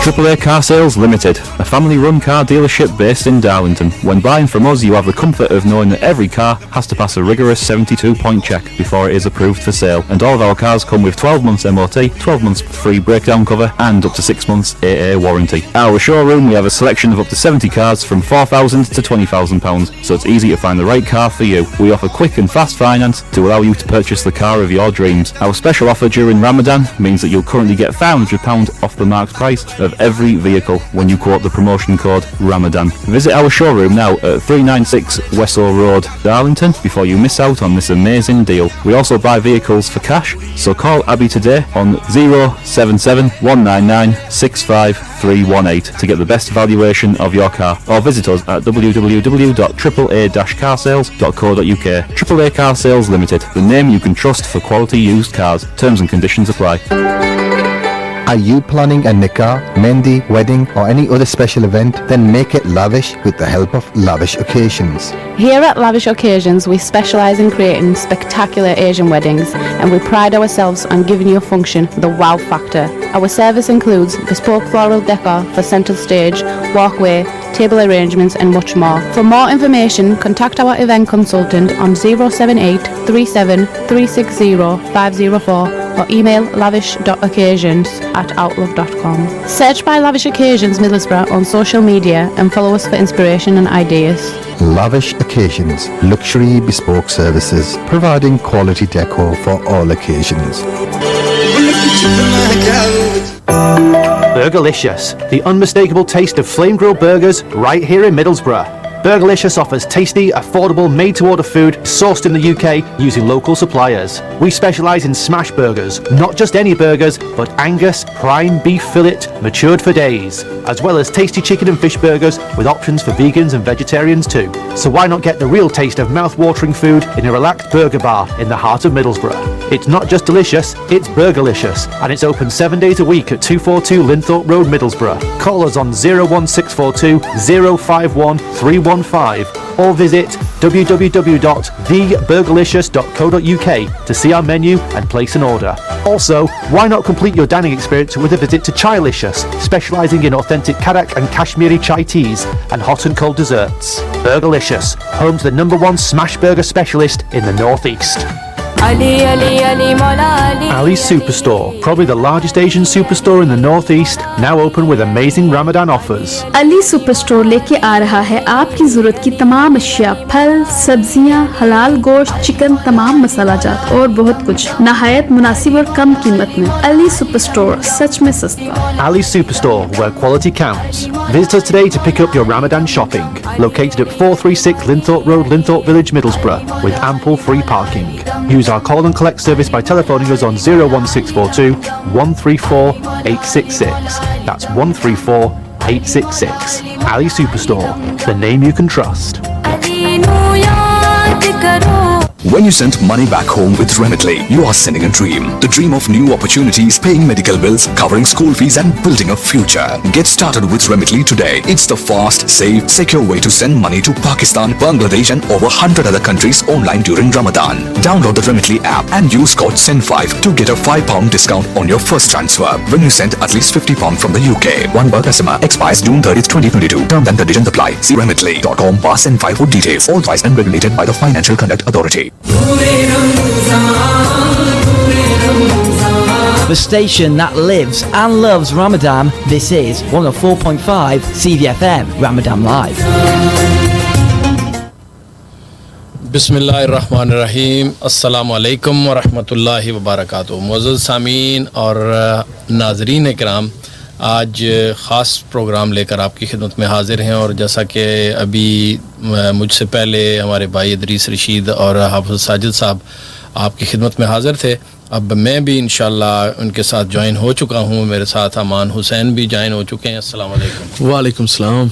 हाफ़िज़ साहब अस्सलाम वालेकुम। वालेकुम अस्सलाम व रहमतुल्लाह। माशाल्लाह अल Mustafa centre की आज अपील जारी है और आज जैसा कि आप जानते हैं कि अल मुस्तफ़ा सेंटर एक बड़ा ही इम्पोर्टेंट रोल जो है वो कम्युनिटी में अदा कर रहा है और जिसका मुंह बोलता सबूत अभी जो है वो कुछ देर पहले मेयर ऑफ मिडलसब्रो भी यहाँ पे मौजूद थे, एंडी प्रेस्टन, और उन्होंने भी जिस तरह इसकी तारीफ़ की और जिस तरह कोविड में अल मुस्तफ़ा सेंटर ने रोल प्ले किया, यकीनन तमाम अथॉरिटीज़ जो लोकली हम यानी जो अपनी मुस्लिम कम्युनिटी के लिए रोल प्ले किया, वो सब के लिए कोई ढकी छुपी बात नहीं है। लेकिन अल्हम्दुलिल्लाह मस्जिद का काम, कम्युनिटी सेंटर का काम ही यही है कि अपने लोगों को रिप्रेजेंट करना, उनकी जितने भी मसाइल हैं उनके साथ लेकर चलना।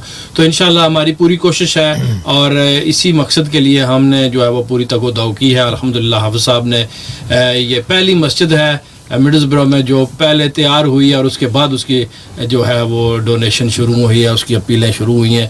तो इस कर्ज़ हसना से बहुत ज़्यादा जो है वो हमारा मामला चला था, अब माशाल्लाह आधा रह गया है तकरीबन, और आधे से भी कम रह गया है। और उसके साथ साथ जो छत का मसला था, पिछले साल भी हमने छत के लिए अपील की थी और आप लोगों ने बहुत ज़बरदस्त तावन किया था, बढ़ चढ़ के आप लोगों ने इस कार खैर में हिस्सा लिया था। और अब क्योंकि कोविड की वजह से बहुत सारी मुश्किलात सी काम शुरू करने में, जो राइट पीपल फाइंड करने में, उनसे एस्टीमेट लेने में, तो इस वजह से भी काफ़ी मसाइल हुए।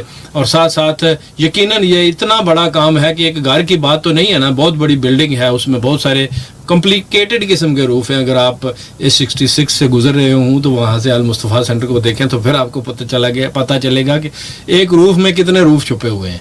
तो ये जो है वो एक बड़ा ही मुश्किल मरहला था कि किसी सही आदमी को ढूंढना, सही कंपनी को ढूंढना और को सही लोगों को ठेका देना।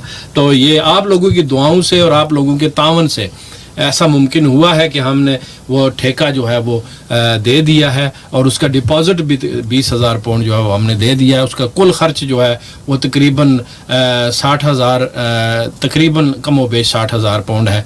और पिछले साल आप लोगों ने तकरीबन 30,000 पाउंड जो है वो उसके साथ तावन किया था, 20,000 उसमें से हमने डिपॉजिट दे दिया है। तो अभी जो है वो तकरीबन मज़ीद हमें 30,000 पाउंड की ज़रूरत है, जो यकीनन आप लोगों के तावन से ही मुमकिन है। और आप लोग देखें, मस्जिद में अगर कोई ईंट एक लगाता है तो जब तक वो मस्जिद कायम रहती है वो जो है आपको इसका सवाब मिलता रहता है। और ये मस्जिद जो है, इसका छत जो है, ये भी ईंट देखें, ये जो टाइल्स लगेगी, ये जो मटेरियल लगेगा, इसमें यकीनन जब तक ये मस्जिद कायम रहेगी सदका जारिया के तौर पर आपके नामा अमाल में लिखी जाएगी। तो इस वजह से मेरी आप लोगों से जितने جتنے بھی ہمارے سامعین اور ناظرین ہیں سب سے بھرپور اپیل ہے کہ اس کار خیر میں بڑھ چڑھ کر حصہ لیں، اور خاص طور پہ یہ جو رمضان مبارک کی مبارک ساتیں ہیں، قبولیت کی گھڑیاں ہیں، اور اللہ تعالیٰ نے یہ ہمیں جو مہینہ عطا کیا ہے اس میں ہم اپنے ہاتھ سے کچھ کر جائیں.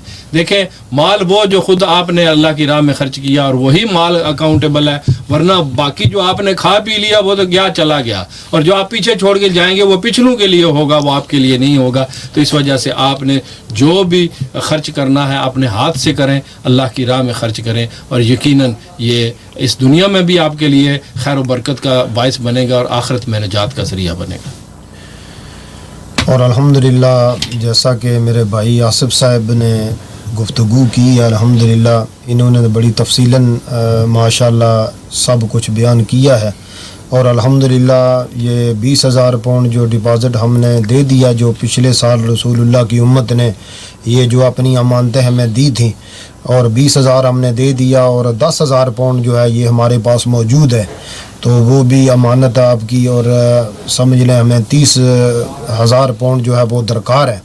اور اللہ تعالیٰ ایسے اسباب پیدا فرمائے اور خالق کائنات اپنی غیبی مدد فرمائے کہ یہ اور جس طرح کی ڈونیشنز آ رہی ہیں، 500 کی آ رہی ہیں، 1000 کی آ رہی ہیں، میں سمجھتا ہوں کہ یہ چند لوگوں سے ہی کام ہو جائے گا. اچھا ابھی مجھے حاجی اکرم صاحب جو آپ کے بڑے بھائی ہیں، حاجی اکرم صاحب، وہ تو ہمارے بڑے پرانے مہربان ہیں، انہوں نے وہ ٹھیک بھی بیچارے نہیں رہتے، انہوں نے 100 پاؤنڈ جو ہے اللہ کی راہ میں قربان کیا اپنے والد گرامی کے صالح ثواب کے لیے اور اپنی امی جان کے صاحب. آپ ہمیں ایک کال آ رہی ہے. جی السلام علیکم. وعلیکم السلام ورحمۃ اللہ. جناب جی can I make a donation to the Al-Mustafa Center please? Yes, what's your name please? Saeed. Saeed, اچھا Saeed صاحب، ماشاءاللہ. I've just come from the mosque authority. Why not? Is our own mosque. We make use of facilities. Of course, so let's make a donation. Yes. So can I make a donation of £100 please? £100. ماشاءاللہ. تو یہ تھے جی سعید صاحب. جزاک اللہ جی. سعید صاحب, please encourage your family and friends. Please give them a ring. Let them know the appeal is on. سعید رشید صاحب. Yes, سعید رشید. سعید رشید بڑا خوش قسمت بندہ, اس نے بچہ تک معصوم بچہ تو اعتکاف بیٹھا, تھوڑا انعام ہے. سب سے بڑی بات یہ ہے الحمدللہ. اور اللہ تعالیٰ آپ کی امی جان اور والد گرامی کی قبر پر اللہ کروڑوں رحمتیں نازل فرمائے, اور آپ کا جو سمود پرنٹ ہے نا جی, اللہ تعالیٰ اس کو برکتیں نصیب فرمائے. آمین. Thank you very much Saeed. Thank you Saeed sahab. Okay, اللہ حافظ. جزاک اللہ. تو یہ اس سے پہلے بھی ماشاءاللہ عمران صاحب جو کشمیر فوڈ اسٹور کے مینیجر ہیں, انہوں نے 500 پاؤنڈ اللہ کی راہ میں بھیجا تھا, تو انہوں نے میسج کیا جی دعا آپ نے کرنی ہے. میں نے پہلے بھی دعا کیا, اب بھی دعا ہے کہ اللہ تعالیٰ آپ کی امی جان کو صحت و سلامتی عطا فرمائے, اور آپ کے والد گرامی کی قبر پر اللہ کروڑوں رحمتیں نازل فرمائے, اور آپ کی نیک تمناؤں کو, نیک حاجات کو اپنی بارگاہ سے پورا فرمائے. دیگر ان کے خاندان کے جتنے بھی بزرگ دنیا سے گئے ہیں, خالق کائنات سب کی قبروں پر کروڑوں رحمتیں. اور سامعین, ہماری المصطفیٰ سینٹر کی اپیل جاری ہے, اور ہمارے اسٹوڈیو کا نمبر ہے 01642688104. فیس بک پہ بھی آپ میسج ڈراپ کر سکتے ہیں, اور یوٹیوب پہ بھی لائیو ہمارا پروگرام دونوں پہ جا رہا ہے. آپ میسج کے ذریعے بھی ڈونیشن دے سکتے ہیں. حافظ صاحب کو بھی میسج کر سکتے ہیں, جن لوگوں کو حافظ صاحب کا نمبر ہے جن لوگوں کے پاس, اور ہمارے اسٹوڈیو میں بھی فون کر سکتے ہیں 01642688104. اس کے ساتھ ساتھ جو ہے وہ آپ ہمارے اسٹوڈیو میں تشریف بھی لا سکتے ہیں. آپ 169 وکٹوریا روڈ, اگر آپ یہاں پہ لوکل ہیں یا نزدیک ہیں, شاپنگ کرنے کے لیے آئے ہوئے ہیں, تو اس کار خیر میں بڑھ چڑھ کر حصہ لیں. جی MashaAllah. So like Uncle Asif Saki said as well, we are here with your appeal in for the Al-Mustafa Center as well. Or please guys pick up the phones 01642 688 تو ہمارے پاس ایک اور میسج آیا ہے فیس بک پہ. مہوش جلال, I would like to donate £50. ماشاءاللہ. یہ مہوش جلال جناب ساڈی تھی ہے, بھائی بنارس نہیں تھی, اور اپنے جیو فوڈ اسٹور والے آجی منیر صاحب کی یہ بہو بیٹی ہے. اللہ تعالیٰ اسنا کاکا جینا رہا ہے, اللہ تعالیٰ زندگی دے وے. مہوش تیرے پتر ہی اللہ زندگی دے وے, اور اللہ آپ کو صحت و سلامتی عطا فرمائے. اور تیرے ابو کی بھی امی کی بھی اللہ صحت نصیب فرمائے. حاجی منیر صاحب کی میری بی کی اللہ صحت نصیب فرمائے, اور منیر صاحب کی امی جان کو اللہ صحت و سلامتی عطا فرمائے. آمین آمین آمین. تو جیسا کہ ابھی ہم نے کہا ہے کہ آپ لوگ جو ہے وہ میسج بھی کر سکتے ہیں, جس طرح میوش نے میسج کیا. اگر آپ فون پہ بات نہیں کرنا چاہتے, اگر آپ نزدیک ہیں تو 169 وکٹوریا روڈ میں بھی تشریف لا سکتے ہیں. ہمارا اسٹوڈیو ہے جو ہے یہاں پہ موجود ہے, اور ہم بھی یہاں پہ موجود ہیں. ہم جو ہے وہ آپ سے ملاقات بھی کریں گے, اور خاص طور پہ آپ کی ڈونیشن بھی لیں گے, اور جتنے قدم آپ چل کے آئیں گے اللہ تعالیٰ آپ کو برکتیں عطا فرمائے گا. اور ضروری تو نہیں ہمارے کہ پاس 500 اور 100 کی ادا. ہمارے پاس ایک کالر ہے. جی السلام علیکم. بسم اللہ, وعلیکم السلام ورحمۃ اللہ وبرکاتہ. جی حافظ ساجد صاحب میڈلز برا سے ادھر. جی او بسم اللہ. جی صداقت صاحب لوٹن سے, ماشاء اللہ. جی صاحب اللہ تعالیٰ سلامتی دے جناب. آمین آمین.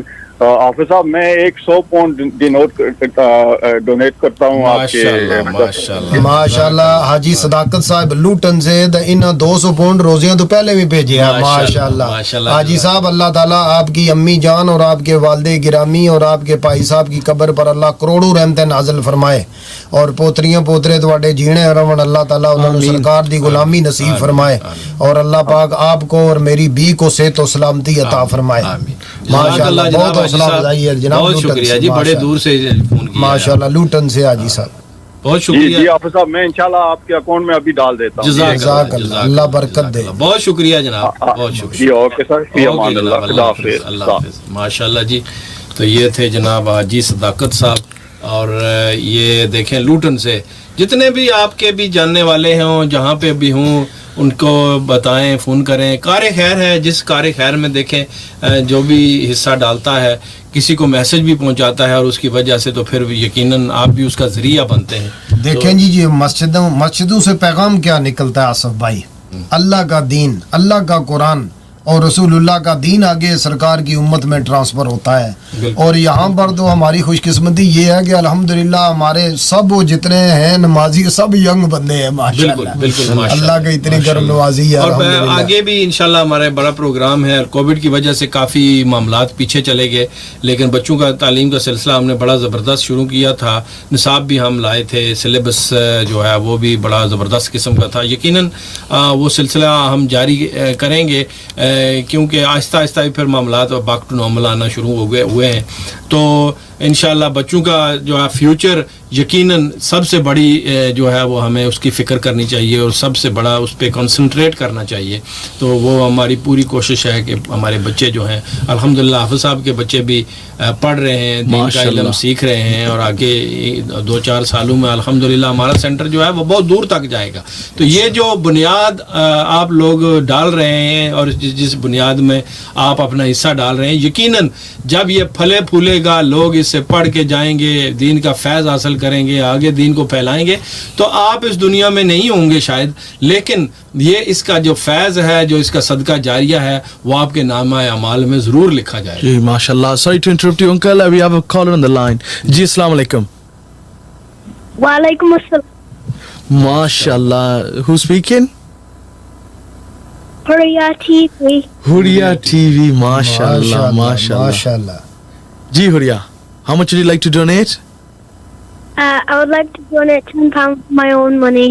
£20. MashaAllah. £20. I said 10.